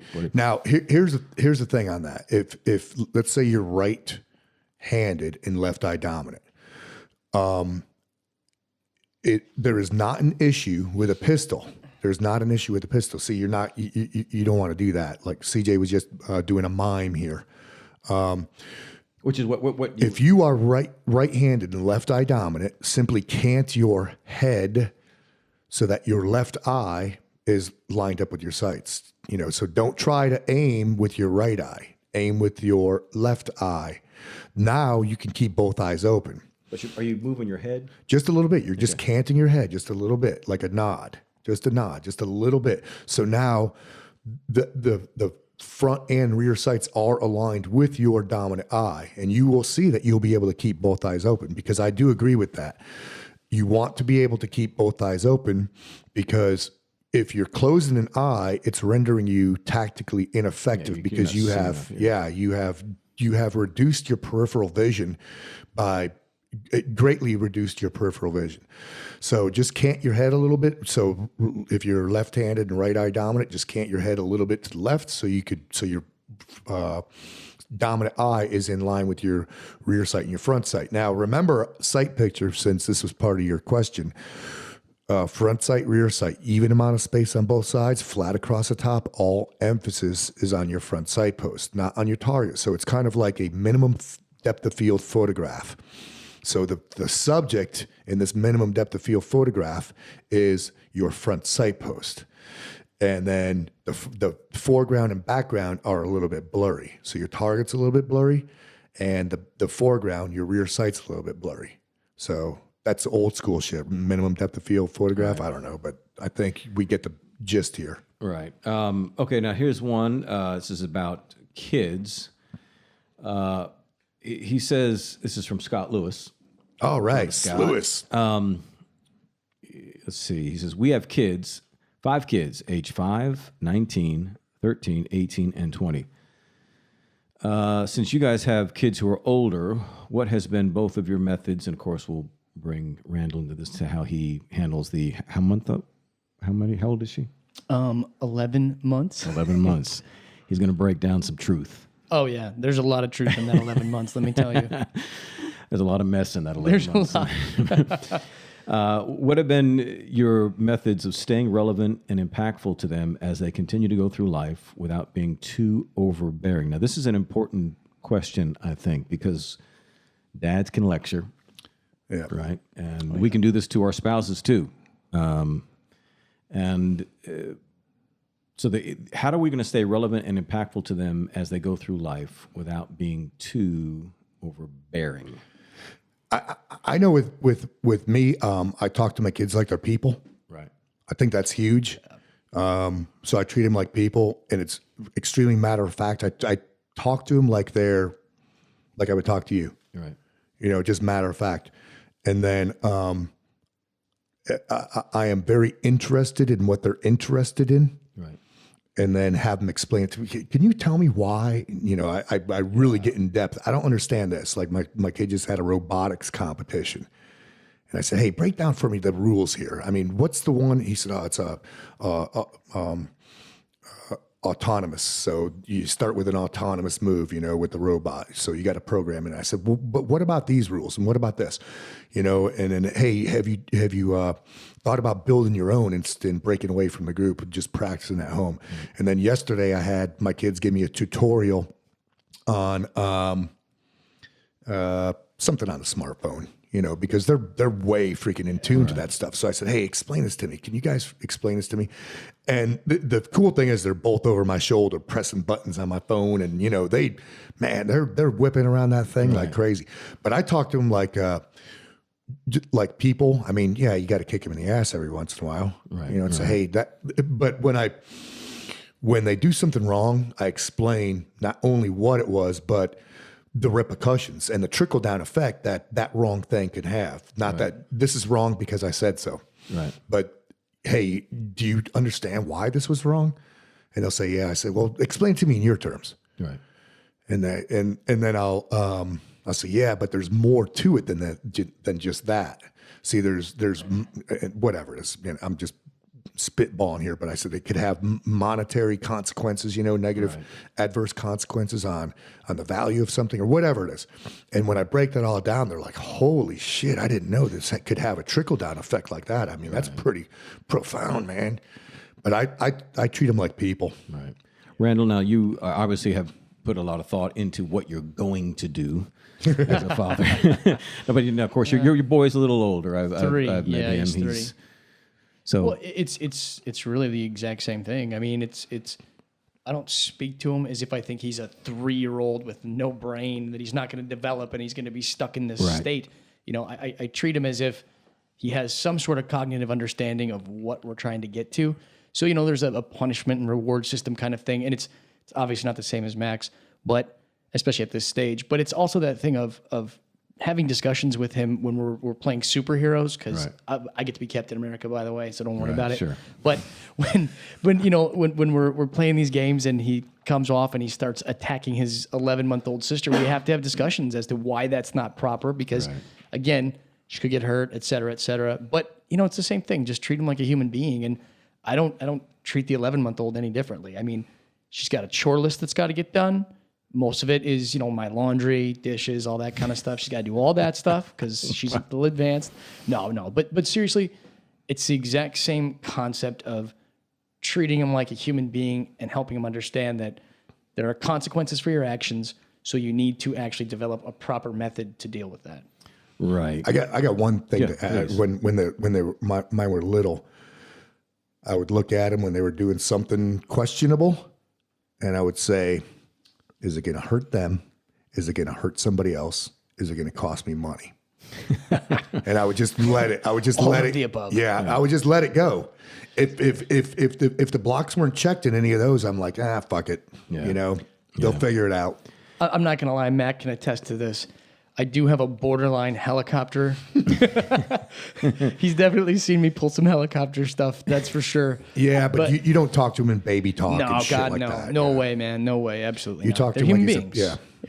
Yeah. I mean, and I would back this up to looking at the presupposition behind the question itself, which is a contemporary one, which is, again, go back 100 years. Do you think fathers gave a damn about whether they were relevant to their kids? So I think you have to address. I think what's important with kids is that you don't have to find out how you fit into their world. You have to structure their world as they grow up to understand we are not doing what everybody else does. We are in the world, but we're not of it. Mm-hmm. Okay, so we're not going to follow the paradigm of consumer-driven society. All of this. So, like with my kids, I wanted to always raise them to understand 2 things. Number one, the idea of progeny and the idea of empire, the trailer park aristocracy. Ooh, you know what I mean? That we're building something long term for the purpose of making the world a better place, and we're going to breed. So, well, since everybody wants to abort and the others want to do same sex and they can't have kids, and so it's and everybody else thinks, well, the world is overpopulated and it's a terrible place, so let's not bring people in the world. I'm going to go ahead and breed. Right on. So we're going to fill the world with just good people. And so I wanted them. Is that why my kids look like? Oh my God. I'm out. I just said a lot would be revealed on this podcast today. But the point being is that I want them to understand empire, and I want them to understand principle. And I want them to understand principle that it is true like electricity is true. Like they understand mathematics is true.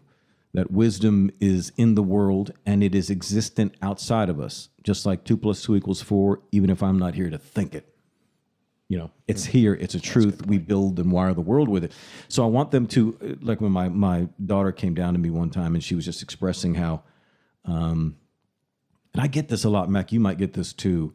I am not an overbearing person. I do not put my stuff or my expectations that I put on myself on other people. My dad was like that. Mm-hmm. I don't do that. But for some reason, people will always tell me, dude, I feel bad because I'm not stepping up my game and I'm just thinking what you think about me. And I'm like, dude, I'm not thinking anything but what's for lunch. you know what I mean? I don't put that on other people. But because you live a certain way, it's just you're a living letter, so to speak. So but my daughter came down and was expressing some disappointment because, she watches me do what I do every day. And she's just like, man, I'm lame. I'm not I'm not up as early as he is. I'm not doing this. And so I said, listen, I don't even look at that. You're my daughter and I love you. And that love is unconditional. I said, but if you really want to impress me, I want you to fall in love with wisdom. I want you to fall in love with wisdom like a mathematician falls in love with mathematics, like a musician falls in love with the laws that govern music. A G note is a G note. A diminished fifth is a diminished fifth. It doesn't matter who's playing, whether it's on a keyboard or a violin or a guitar.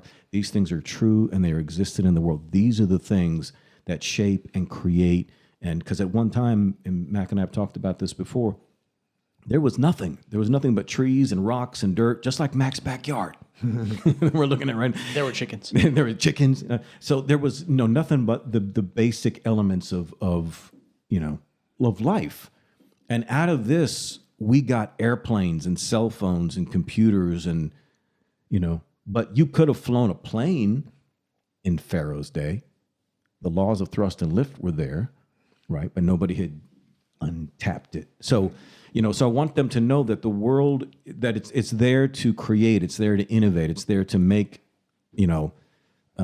create and maximize your life. So once we get on that kind of worldview and paradigm, these kind of things about whether I'm relevant or not to my kids are non-issues. They are not the kind of, if they're asking that kind of question, I'm like, well, dude, you're not a part of the aristocracy. You know what I mean? If you want to go and waste your life and do whatever, then you do it. But you got to earn the right to be at this table. The table where we sit and strategize about what we're going to do to conquer this world, you got to earn your right to be there. This is royalty, man. And if you want to talk about, whatever and go along with the crowd, then you've never ate the flesh and drank the blood. It's just, if you've seen, you want representatives out there because representatives have authority. My kids, I want you to represent the vision that we have in this house. Represent, not substitute. Substitute teacher, right? Remember in school? Could never continue with the curriculum. Why? Because they never ate the flesh and drank the blood. You know what I mean? They never bought into it, so they don't know anything. And so, but if you go in and there's a substitute teacher and you think, oh yeah, it's going to be a goof-off day, and she says, well, if you've seen me, you've seen Mrs. Smith. We're going to continue on exactly because I lived with that woman for 3 years. I know exactly what she teaches. We're going to teach it as if she's here. Then now we've got a representative. Substitutes have no authority. Representatives have authority. And I want my kids to understand that. Taking notes. So don't ask me to explain why all three of my kids are in jail. But that's a whole nother story. My crime. That's right. But, I think we have to, that's how the top 1% think. You know what I mean? Yep. They don't send their kids off to wherever school and those kids get trained in rhetoric. Those kids get trained in thought. Those kids get trained in all. Look at Ivanka Trump. Oh, yeah, absolutely. Dude. I mean, this kid is raised in a rich household, but does she act like a rich, spoiled brat? You know what I mean? No, so she is dealing with dignitaries. And so Trump instilled that vision in her, and she's, doing it. And of course, I don't know much about the guys because they don't seem to be on as public as she is. But, I think when it comes to, this sort of thing, when we're talking about family, you're talking about the primary institution of society. And I don't think people recognize that because it doesn't come with concrete pillars or a big corporate logo. For some reason, those things are institutions. They can have authority. The Apple new complex can have authority. The Supreme Court building, because it has big old pillars outside, has authority. No, man, because it's all run by flesh and blood people that came out of their mother's womb and were raised by mother and father. The family, just because it's organic and flesh and blood doesn't mean anything. That's what makes it unique. That's what makes it real. The pillars aren't real. The flesh and blood is real.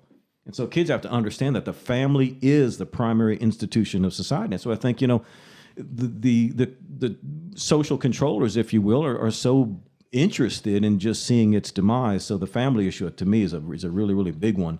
But the only thing your kids need to be relevant about, Brother Scott, is your vision. Okay. Rich Basinger asks, in a world where it's so easy to fall into mediocrity, would you and Patrick That's my name. Each share some of your daily habits, and Randall will have you do this too. Each share some of your daily habits to keep yourselves sharp. Ooh. And to accomplish your short and long-term goals. Thanks, and metal up. Yeah, I think we talked about this once before, where I think it's important to start your day prior to your day starting. So the night before. Oh, okay. Think about something that you are going to, before you go to bed. See, the softest pillow is a clean conscience, and my conscience isn't. Ooh, say that again, man. Yeah, the softest pillow is a clean conscience. And I sleep very well because I like to think that, that I'm going off here, but there's a difference between doing what's right and doing the right thing. Right. So innately, we human beings know what's right. We don't need to do the right thing because somebody told us or because some higher power told us or what have you. So before I go to bed, I think it's good to reflect and that on your day on what you accomplished during the day, and think about what you're going to accomplish the next day. And it could be something small or something grandiose, but whatever it is. I mean, it could be extremely, bringing your wife a cup of coffee in bed. That's what that's how I'm going to start my day off tomorrow. Yeah. It could be that I'm going to start a book, or I'm going to create something with my hands, or I'm going to have the best work day, or I'm going to get up earlier than usual to beat the traffic. But I think that's where it should start, to avoid that mediocrity, to get out of that rut of mediocre lifestyle. It starts the day before. Now, there's so much, and this is one of the things that was such an appeal to me about you, is the innate attitude. Now, last episode, you talked about your childhood and how, that was not necessarily the way you were until you reached this particular, you crossed the Rubicon, metamorphosis. And so the attitude, there has to be, right, just this attitude to say, listen, I can't stay where I am. I can't be, as he said, mediocre. And so it's going to manifest, right, in little things like that. Mm-hmm. Yep. And I think it's okay to put stuff into the pipeline, even if your pipeline's full, to put stuff into your pipeline. I mean, some of it can be low hanging fruit. Right. But you want to you can't stifle your own initiative and your own expeditionary mindset. And I think that's important too, to have that good expeditionary mindset, to think of yourself as a conqueror or an explorer. Right. And to attack, that sounds lame and cliche, but to attack the day. Yeah, but I almost like that because I said earlier about the warrior thing. Mm-hmm. I almost like that a whole lot better, the expeditionary thing, the explorer thing, because as I said about Chuck Noll, he was driven by this curiosity and things. To know that, man, there's a lot of uncharted territory. You don't know what you're going to do when you get there. You don't know what you have the capacity to be, but you're going to sure as hell explore this. And by doing so, I think you give yourself, like I like to say, give yourself good news every day. Yeah, right. Your soul thrives on good news. And so I want to give, if I make my bed, that's good news. If I get some stuff done, that's good news to my soul. And often I'll tell people, listen, if you're not proficient at what you do, your mind is never going to believe a million positive thoughts. So, there should be always this commitment to excellence, but it all begins again with what we'd say more than anything else, which is mindset. Yeah, man, be a master in your own mind. If you're not a master in your own mind, you're not going to be a master in your own time. Exactly. Yep. Exactly. The two just don't. They're going to go together. What about you, man? I think it's the same. Every day, at the end of the day, the problem of that day was that day's problem. So I think it's that thing of you have to quell that inner demonologue, if you will, right? That self-doubt that builds up inside of people. But I think when I really started getting to that point where I was really pushing the envelope and taking the next step and moving to a higher level consistently, the first thing I did was habits. So every day at the end of the day, the next day is already prepped and ready to go. Do you sleep well yourself? Oh, well, Okay, I would lie if I said I sleep well, because I have an kids. infant. That's right. Not to harp on that by any means, about but the that. reality of it is, for me, the problems of Tuesday, if there was a problem, because the reality of it is most things that happen are so small and so minor that I don't dwell on those things. There's no point. The more you dwell on these inane small things, the more they build up into something bigger, or you create them, right? They become something bigger because you've actually created that. Right. And now you're drawing, like being a shit magnet. Now you're a shit magnet. Right. And everybody else's shit trickles down to you, and you collect all of it, and then you give that off, right? Man. So to avoid all of that, again, it's that setting up habits. When I come home, everything for the next day is ready to rock, ready to roll. I can reflect on the things that happened during that day. But the next day is a new day. I mean, it's got its new challenges and new prospects. So again, I get in, I push the envelope. I see what everybody else is doing. What are they doing? How's their day going? And I check in with people. That's another thing, too, I think is big is, especially in my world, because I spend so much time one-on-one with other people. I mean, 12 hours a day. I check in with them. How's their day going? Now, if they're the shit magnet for the day, right, I still have to build walls and be able to deflect any of that kind of stuff. But at the same time, for me, it helps me helping them through all those little issues that they have and helping them see these aren't that big. Right? These things aren't that big. Everybody has problems. So they don't have to be mediocre, because if they're mediocre, that means I'm mediocre. Right. I didn't do my job. Right. Right? I didn't help pull them out of wherever they were at. Right. So, Yeah.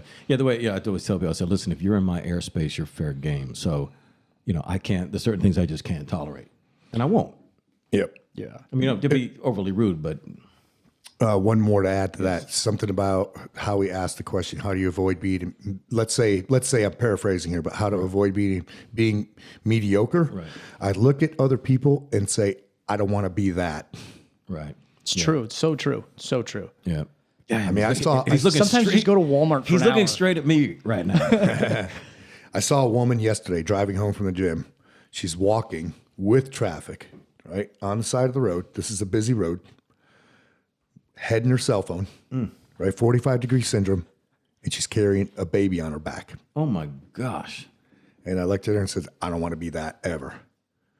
I don't want to be that baby. Yeah. I don't want to be a human being like I that. guaranteed what was on the phone was nowhere near as important as Oh what's my on her gosh. back. Not even close. Okay, so here's one. When I first read this question, this one's going to be about dietary stuff, and I answered. They said, for you and Mac to answer, and I said, well, Mac doesn't know anything about nutrition. He lives on Snickers and beer.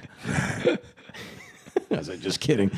But it's James Salter, who I know follows you and a great supporter of everybody that is doing good things on Instagram. He says, in relation to special forces, would a keto-style diet be beneficial to the guys out in the field? Dr. Dominic D'Agostino was on the Joe Rogan podcast saying he was trying to develop a ketone supplement for such soldiers since it has merits with performance enhancement. Curious about thoughts on this.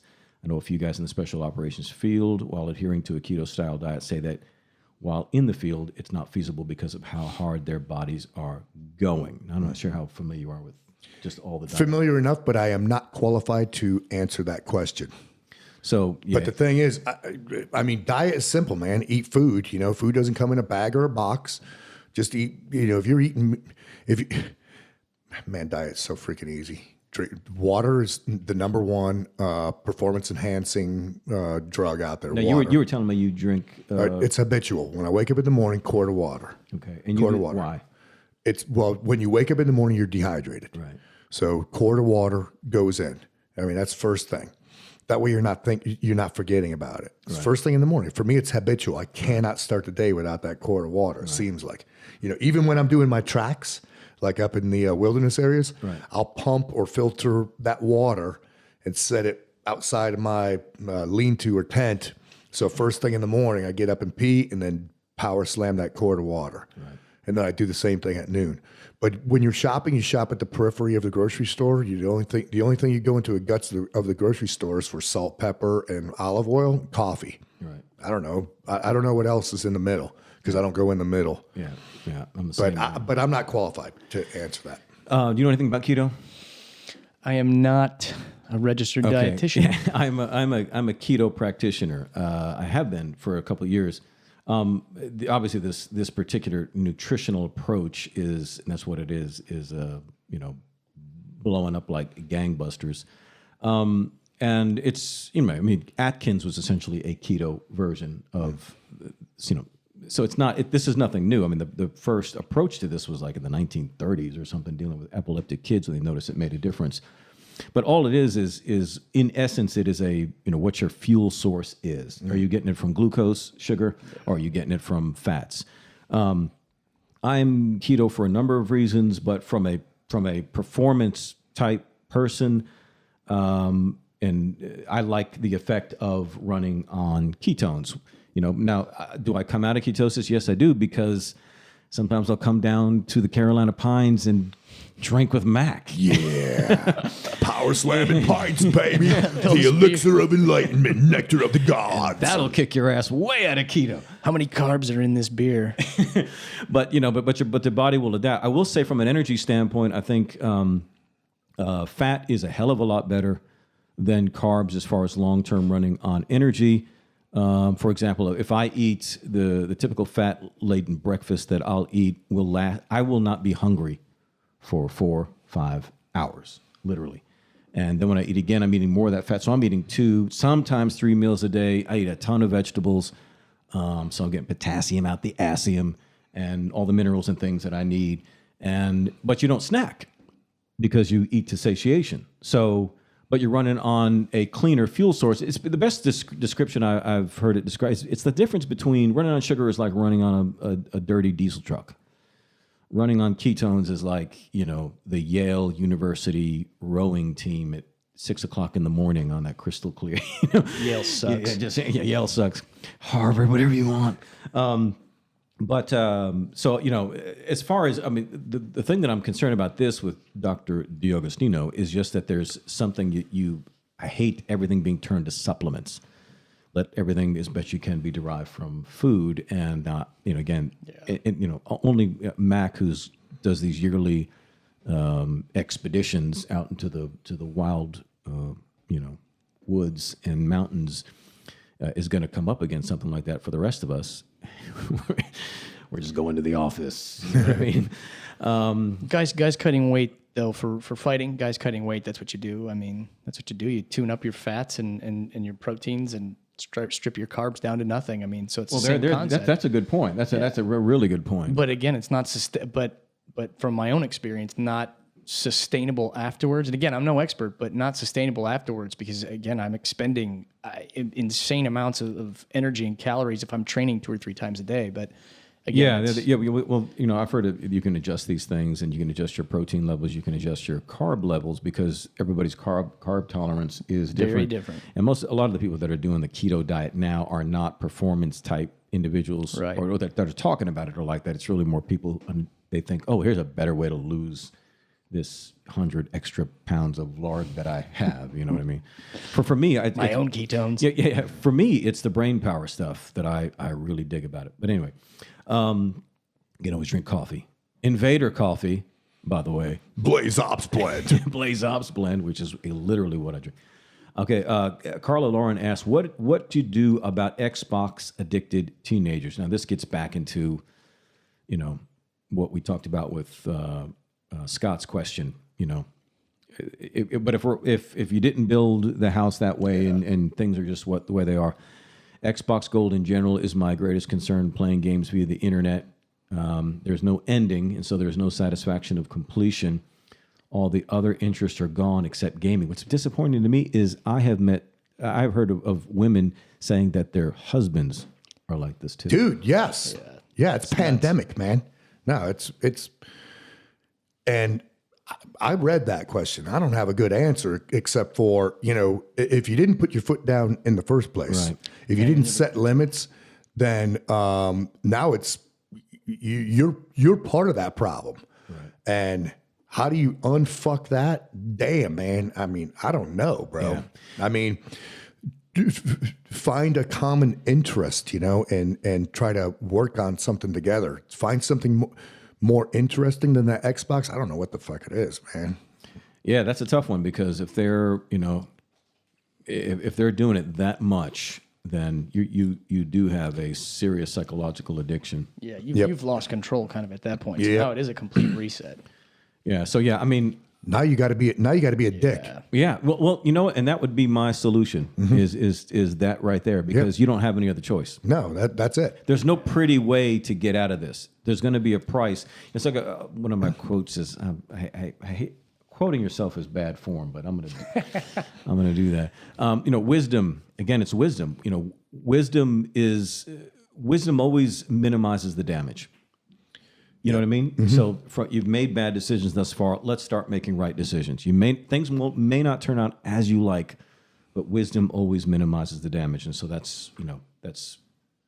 there's not a secret answer, a hack. No. Despite whatever Tim Ferriss may say, there's not a hack for everything. It's a hack for everything. What are you talking about? Polly Robinson says, I've been super focused on caring for aging parents the past couple of years. I'm now able to claim more of my own life again. I'm having trouble with the transitions. Any tips? With the transitions? Yeah. Well, she's been so focused on her parents and whatnot. And enjoy your life. Take a trip. Plan something. Get a freaking hobby. You know what? That's a good idea. What you just said right there. Because by taking a trip, you're changing your surroundings, you're changing everything, and you give yourself a week or two to almost like reset your clock, and you come back, and you may just have a different attitude. And then, even go somewhere where there's a language barrier. Be a little uncomfortable. Be comfortable being uncomfortable. Yeah, I think okay, I got to process here, my mind. The key with what Mac just said is that the best way to transition is not to transition. Mm-hmm. Stop, break, reset, restart. Yeah, because your brain is hardwired not to be hardwired. So don't do the gradual thing. Just stop. You're stopping with your family. Go somewhere else, new environment, new everything, new challenges, learn something new. You come back looking at a different situation, even road trip when you're familiar with. So, do you have anything you want to add? Steve Robinson, I wonder if it's any relation to Polly Robinson, who we just read. My mindset is and always has been to rule every day. However, I'm having a bit of trouble finishing my second script. I guess he's writing something. Any advice? That could be a metaphor too, huh? I don't know. Yeah. Second script. I don't know. But hold on. I thought came to mind. What was that again? Well, he's saying that he's always been someone who rules every day, but I guess he's struggling finishing the second book. Yeah. So stuck in that rut. Yeah. And it getting out of that rut is different for every person. It's a little bit different. I mean, not walking in your shoes. I'm not really sure how to answer that. And I don't know if you're speaking metaphorically with that script or. I think he's talking about actually writing. Actually writing. Yeah. In other words, why am I not ruling this? Because I always rule stuff. Yeah. Right on. So this script is a big challenge for him. Well, we talked about that complacent adaptation before. Okay. Yeah. Because his brain is used to doing what he's doing. Right. So he's got to, just like Gal there, do some kind of reset. Now, what about unit? I mean, obviously, just because somebody gets in the unit doesn't mean that's all the growing they're going to do. Mm.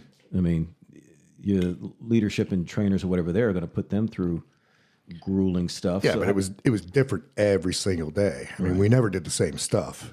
Every day was a new frontier. Right. Seemed like, I mean, every day, whatever, every week, every month. There was always something different to plan for, something different to work on, emerging technology. I mean, it goes on and on and on. And here's another thing is I always tell people, don't be afraid to get a coach. Don't be afraid to get somebody to, mentor you or whatever, because sometimes you need that external voice.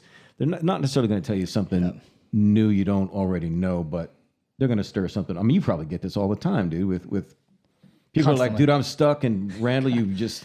Every day, multiple times a day. And that's where the coach role comes in. I mean, that's what my job is literally you are in a rut. Right.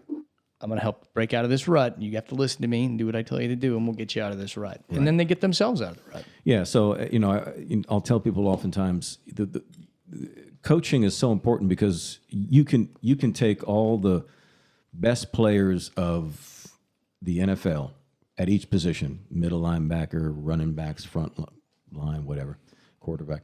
Get all the single best players of every position on one team and create the super team. But the only difference is, and they're going to play every other team in the NFL, but the super team doesn't get coaches. No head coach, no assistant, no offensive coordinators, no special team coach, no quarterback coach, nothing. They're going to fall on their dick. Yeah, they're going to fall on their dick, exactly. Because it's not enough to know principles. You need coaching. You have to have the guidance. There's no way. I mean, I've had them my entire life and career, so of course. I mean, there's no way. It's always good to have somebody speak into your life, so that's what I would encourage them to do. This one's by Wes Immel, who says, now you both will need to chime in on this one. What would you rather fight? Bear. 40 duck-sized horses or 1 horse-sized duck? 40 duck-sized horses. Why? Because I could just kick the shit out of them. You could hypnotize them, bro. Yeah. let me put it to you this way. I've been bitten by a duck-sized duck. I don't want to be bitten by a horse-sized duck. No. That's easy. That's an easy one. I could punt the shit out of those little horses, man. Just by proxy, now I have to take the second option. There's no way I can take the first option because there's no way I can compete with. There's absolutely no way I can compete with that. A horse-sized duck would be scary as hell. But he's a horse-sized duck. He's going to be super unstable on his feet. He's going to wobble back and forth a lot. He's going to have tiny little legs. His knees are going to be garbage. His little joints. I'm going to have to go with that guy. I'm going with that guy. I'm taking his damn legs out. Taking him out. And I'm going to run really fast. Okay, that was the one serious question we had. Okay, Kenny Wayne asked, talk about that phenomena they call quitting before the miracle and the benefits of pushing through that. What it takes, why, how, et cetera. It's a fascinating topic. The last 10% when you've already spent 100%. So I think if we're going to, the analogy is staying in the fight. Right. Right? Same thing, isn't it? Yeah. Quitting before the miracle, staying in the fight. Yeah, because I talk about that a lot on like what I do on the range. Hey, dude, you got to stay in the fight. Yep, thanks. You got here. One of the things I tell people, and it resonates, it's palatable, is you have to learn to fail quickly. Don't spend a lot of time failing. Spend a little bit of time failing, because it is human to fail. But when we do fail, we need to learn from the past, prepare for the future, and perform in the present. We cannot let it become a recurring theme. But I think it's pretty much the same thing. Right. But yeah, fail quickly. You stay in that fight, and just remember that it's a biological requirement that we fail. You know. Bro. Can you ask that again? Yeah. Talk about the phenomena they call quitting before the miracle and the benefits of pushing through. The last 10%. When you've already given 100%. You're like, I don't do that, so. I don't fail. Yeah, just kidding. I'm just a kidding. 99% guy. So No. Randy has no quit in him, man. I really don't have any quit in me. That is a fact, and Nope. I've failed more times than I care to mention. I mean, in many things. But again, I've never quit. I've failed. I've dropped off. But again, I got right back up and just kept pushing. Yeah, and I think as in anything. If you want to motivate yourself, you routinely have to meditate upon the end results of what you get. And I don't think we necessarily do that enough. We don't imagine the reward. Reward is a tremendous incentive. I always find that there's two basic ways that people learn self-discipline. You can learn it by tyranny, or you can learn it by reward. Right? You go to the military and you're going to learn it by tyranny. You don't have a choice. If you don't make your bed and do all this stuff, they're going to beat your ass. But the other way to do it is by incentive, reward. And so outside of something like the military, when you're doing this now and you're dealing with yourself, there has to be the concept of reward. You've got to meditate on what it is you're trying to get. And as Mac was saying earlier, the mind is this incredibly powerful tool, and it's limiting so many people in terms of their thought life and their imagination. As I think I just posted. Let me quote myself again, Randall, since you asked. This is. I like this double self quote. I bet this is a first. But belief and or doubt, are very real, powerful things that are determined by what you see with the eyes of your mind. So real belief is when what you see with the eyes of your mind is more real to you than what you see with your physical eyes. And for a lot of people, that's the case. That's how they worry themselves to death, because your body will respond. Not funny. people can work themselves up, as they say. Your body can respond to something that's not even there just by your imagination because your body can't tell the difference. Yeah, and I see that constantly. Yeah, and that I have a couple points to add here. One is, like in my mind, for instance, I say to myself, I could be anybody at anything. It doesn't have to be true, but that's how I think. Like if Randy and I train fighting, this dude has got amazing freaking fight skills, amazing. But I'm still going to think on the Instagram in my head that I'm going to punch his freaking mouth loose. and his mouth is still there. And he tells me. The other thing that 10% as part of a theme of this podcast, metal up, man. Yeah. I mean, play a song in your head. Right. And I remember as part of my unit selection, the final exercise was a 40-mile walk through the woods, and you got 65-pound green blood-sucking tick on your back, and you're walking over these horrendous freaking hills. You start at 1 a.m, and I remember thinking, as I started, I hope I don't get a bad song stuck in my head. You know what song got stuck in my head? And it's one of my favorites to this day. It was Rat, Nobody Rides for Free. Oh, yeah. Yep. So for 40 freaking miles, that song was just blasting in my head. It was like, loud, like stacks of Marshall freaking So, amps. in case anybody wants to know how you make selection to a tier 1 unit, Rat, Nobody Rides for Free. and you want to know how Mac did it, well, he said it before. He said this. What you say? This music is playing in my head when it's not playing. That's right. Metal's playing in my head when it's not playing. And in light of the metal issue, someone had asked, where was it? Oh, I love this one. I read this one. It was the Pantera question, Yeah. right? Where the hell did it go? Okay. Which song rules the hardest? A New Level, Slaughtered, or Domination? All right. So my answer is Domination in these three, but I wrote down 3 of my favorite Pantera songs. And I was like, why not Cast a Shadow, or Shedding Skin, or Mouth for War? Mouth for War is good. Those that I heard Cast a Shadow today. Oh man, that is so freaking good. Damn.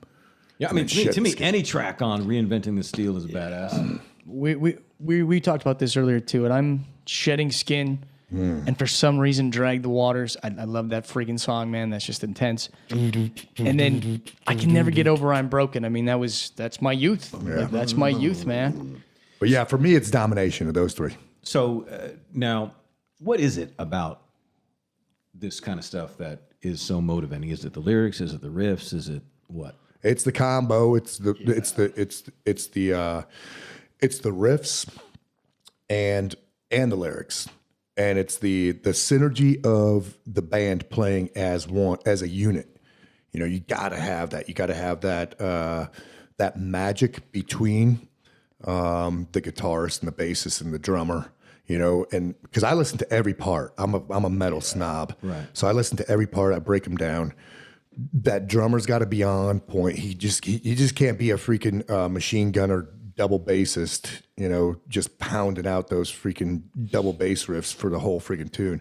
I want to hear some badass freaking drums, and the guitarists have to be able to play, which, so many of them can now. Oh my God, they're ridiculous, man. They're just, they're doing it with less drums. Yeah. Back to the old days with Tommy Lee, just surrounded by toms. Do one more question here. What if you have a fear of success? How do you confront that and deal with it? These are 2 dynamics that affect a lot of people in performance, which is fear of failure and fear of success. Now, fear of success is one that doesn't really make sense at first hearing. How could you be afraid of success? Yeah, I'm still processing that. I think it's still a fear of failure.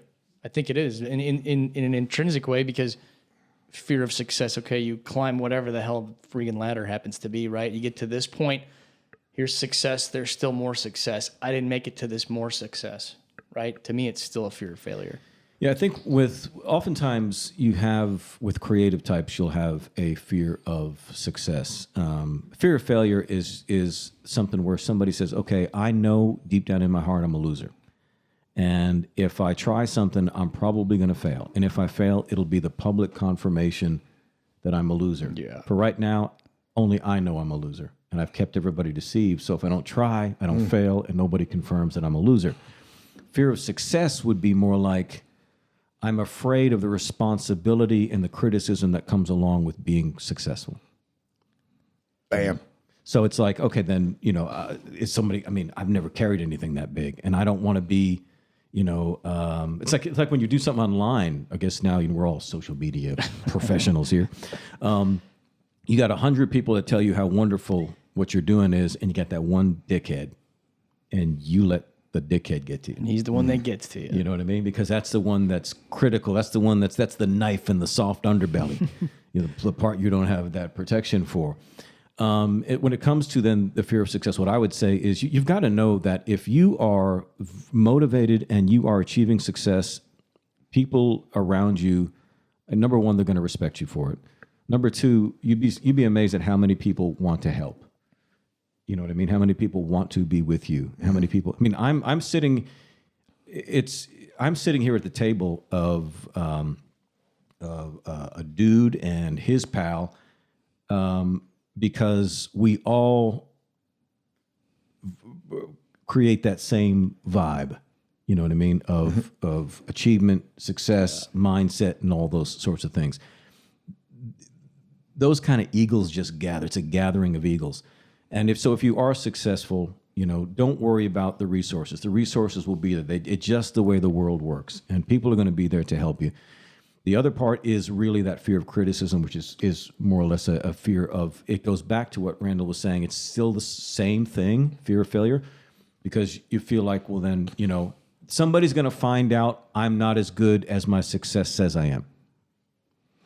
And I'll get that, because I'll get people saying, well, who are you? Or they'll, I say, listen, dude, they'll ask me some complex question or whatever about, clinical depression and whatever, and some other chimes in, well, who are you? I said, well, this is called Metal Motivation, damn it. I didn't say this was Dr. Phil. I didn't say this was, so you don't need to be getting up my ass about this, man. You know what I mean? I'm just giving out this general information, or people will say, dude, you're so accurate about, how do you know what I'm thinking? Well, dude, I'm as accurate as a horoscope. So, but people can think that, well, then he must know something that we all don't know or whatever. And so people get worried that, well, they're going to find out I'm really not, what my success again seems to mean. And so they are very afraid. Creatives are really bad about this. They're afraid of criticism. I remember when I went to art school, and, I won all the art contests in my high school. So I was the best of my particular grade, But when you go to art school, you're in a classroom with all the other fucking blue ribbon winning artists. You know what I mean? So you were all the best. Like you said, it's like going into like the unit. You're like, well, that dude's really good. You know what I mean? You thought you were good. That dude's really good. Or that chick can paint. But there were, but I remember we went to my first graphic design class, and we had to go through the yellow pages, find a company in the yellow pages that had a logo that needed to be redone. And so the teacher said, all right, do 50 thumbnails, just short little pencil thumbnails for initial suggestions for design. And so everybody did that. And so you bring it on. And so he takes them up, spends like 20 minutes while we're doing other stuff, and he's just pinning them up on the wall, all everybody's style logos. And he went through and ripped the shit out of all of us. I mean, bad. There was people crying. You know what I mean? And so you're just sitting there going, tough love, baby. Yeah, but why is he? He goes, I'm going to tell you why. He goes, I'm not going to do this all the time, but I'm going to tell you why I did this. I said, because first of all, your first drafts are going to be shit anyway. You want to be a songwriter? Your first songs are going to be shit. You want to be a novelist? Your first novel is going to be shit. You know what I mean? It's just your first drafts are going to be, great writers rewrite. Mm-hmm. You know what I mean? Nobody writes the book that you bought off the shelf is like the 36th draft, okay? And it was twice the size and it's been whittled down. So, don't think that's how things just come out. He said, but the second thing is that what you're doing in here is not for your own gratification. What you're going to be doing in the future is to serve clients. And clients because they got their money on the line, they don't have to be nice. And you're going to have to learn tough skin really, really quick because you're creative and your mom has been blowing sunshine up your ass your whole life about how wonderful you are and you're going to be this great artist and all this sort of stuff. Well, welcome to the marketplace. You know what I mean? Where the competition is tough and all this sort of thing. And you're just going to have to get used to that. And so for the creative types, fear of success is a big thing because we fear rejection, we fear criticism, and we fear the added responsibility that goes along with it. Now, I got more questions, but I think we're on hour number 4. This is metal excellence, and we can get into this stuff so much to where, if you really listen to it, it doesn't sound like something you would consider to be metal excellence because we're not talking about heavy metal the whole time. There's plenty of podcasts out there, and you want to listen to people talk about heavy metal itself all day. Mm-hmm. This is about some guys who are fueled by that metal attitude and that metal mindset. And what we've done as responsible philosophers is to take what has been given to us like that and then develop and articulate the worldview and the life philosophy that we use, but it's fueled by that. Somebody said, well, can you literally be fueled by music? Oh, God, yes. Damn straight. Absolutely. Literally fueled by music. And I think, this sort of thing was overdue. Metal is a lifestyle.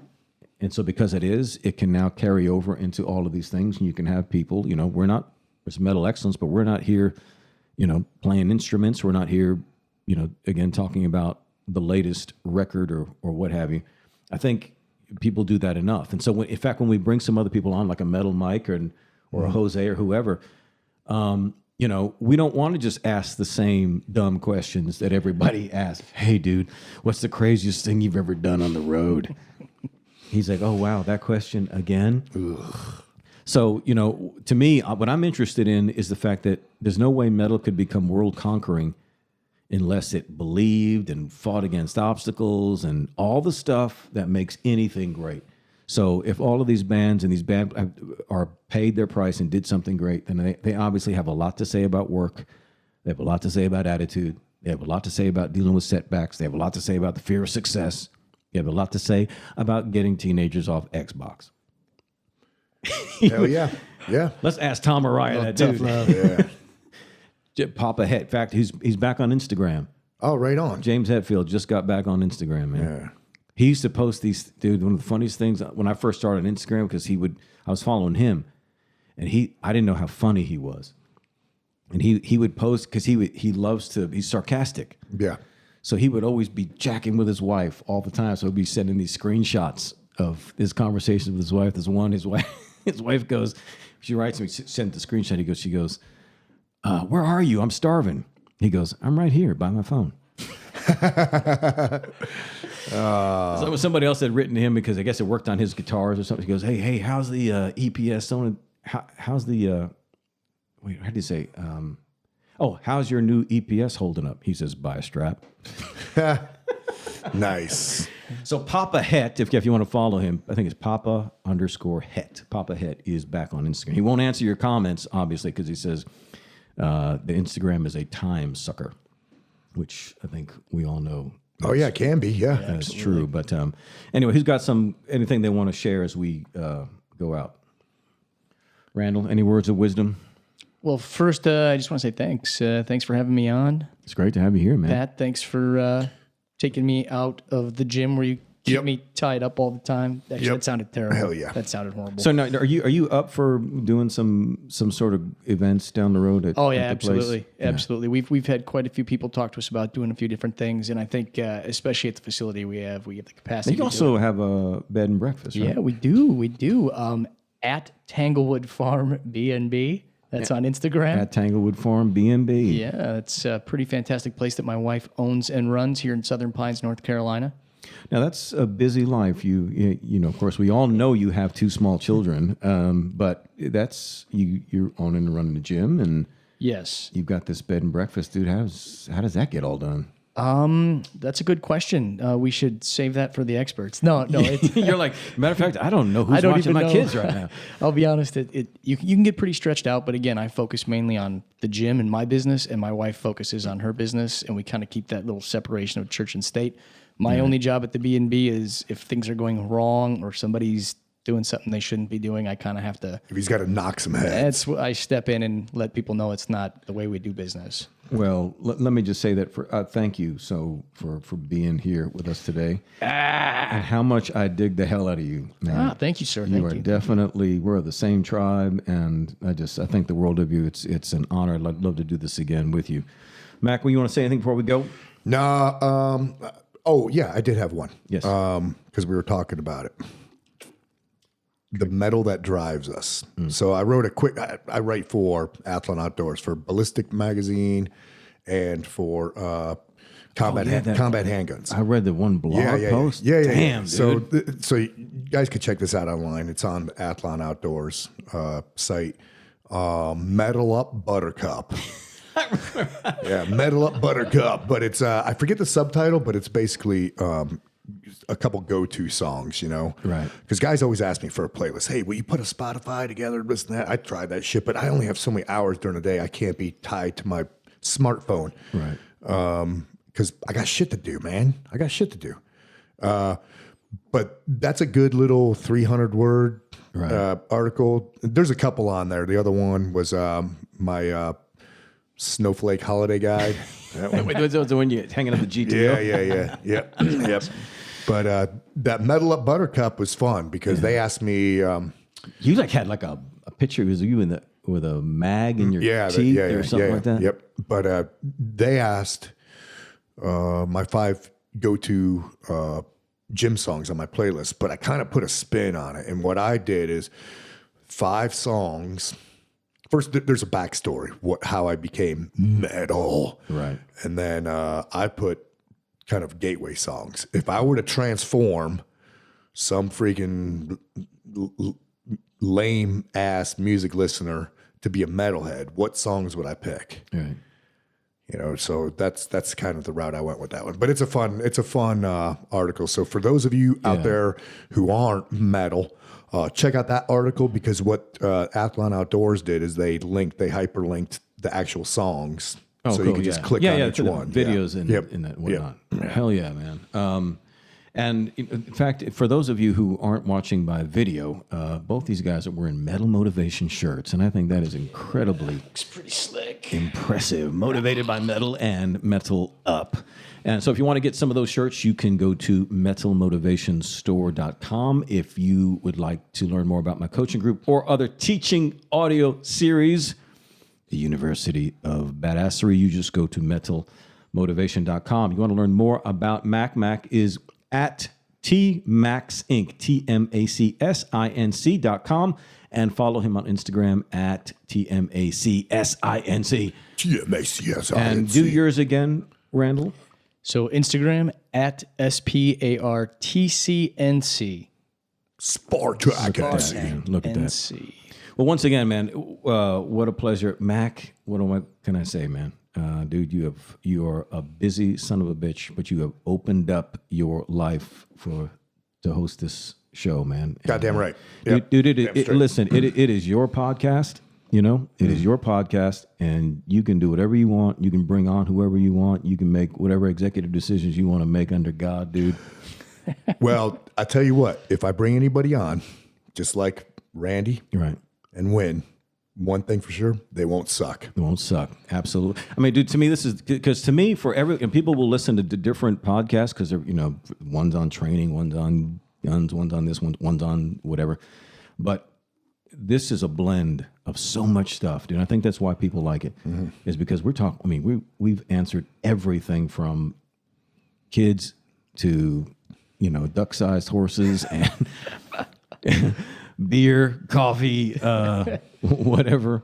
And so those who are listening, thank you, first of all, for listening. And I want you to share the hell out of this podcast. Go to iTunes. Be sure that you subscribe to it. Be sure to hit 5 stars, leave a review, talk good shit about us, or we will hunt you down like the dogs you are. But anyway, this is CJ, the Metal Motivator. And whatever you do, Mac, don't suck. metal up.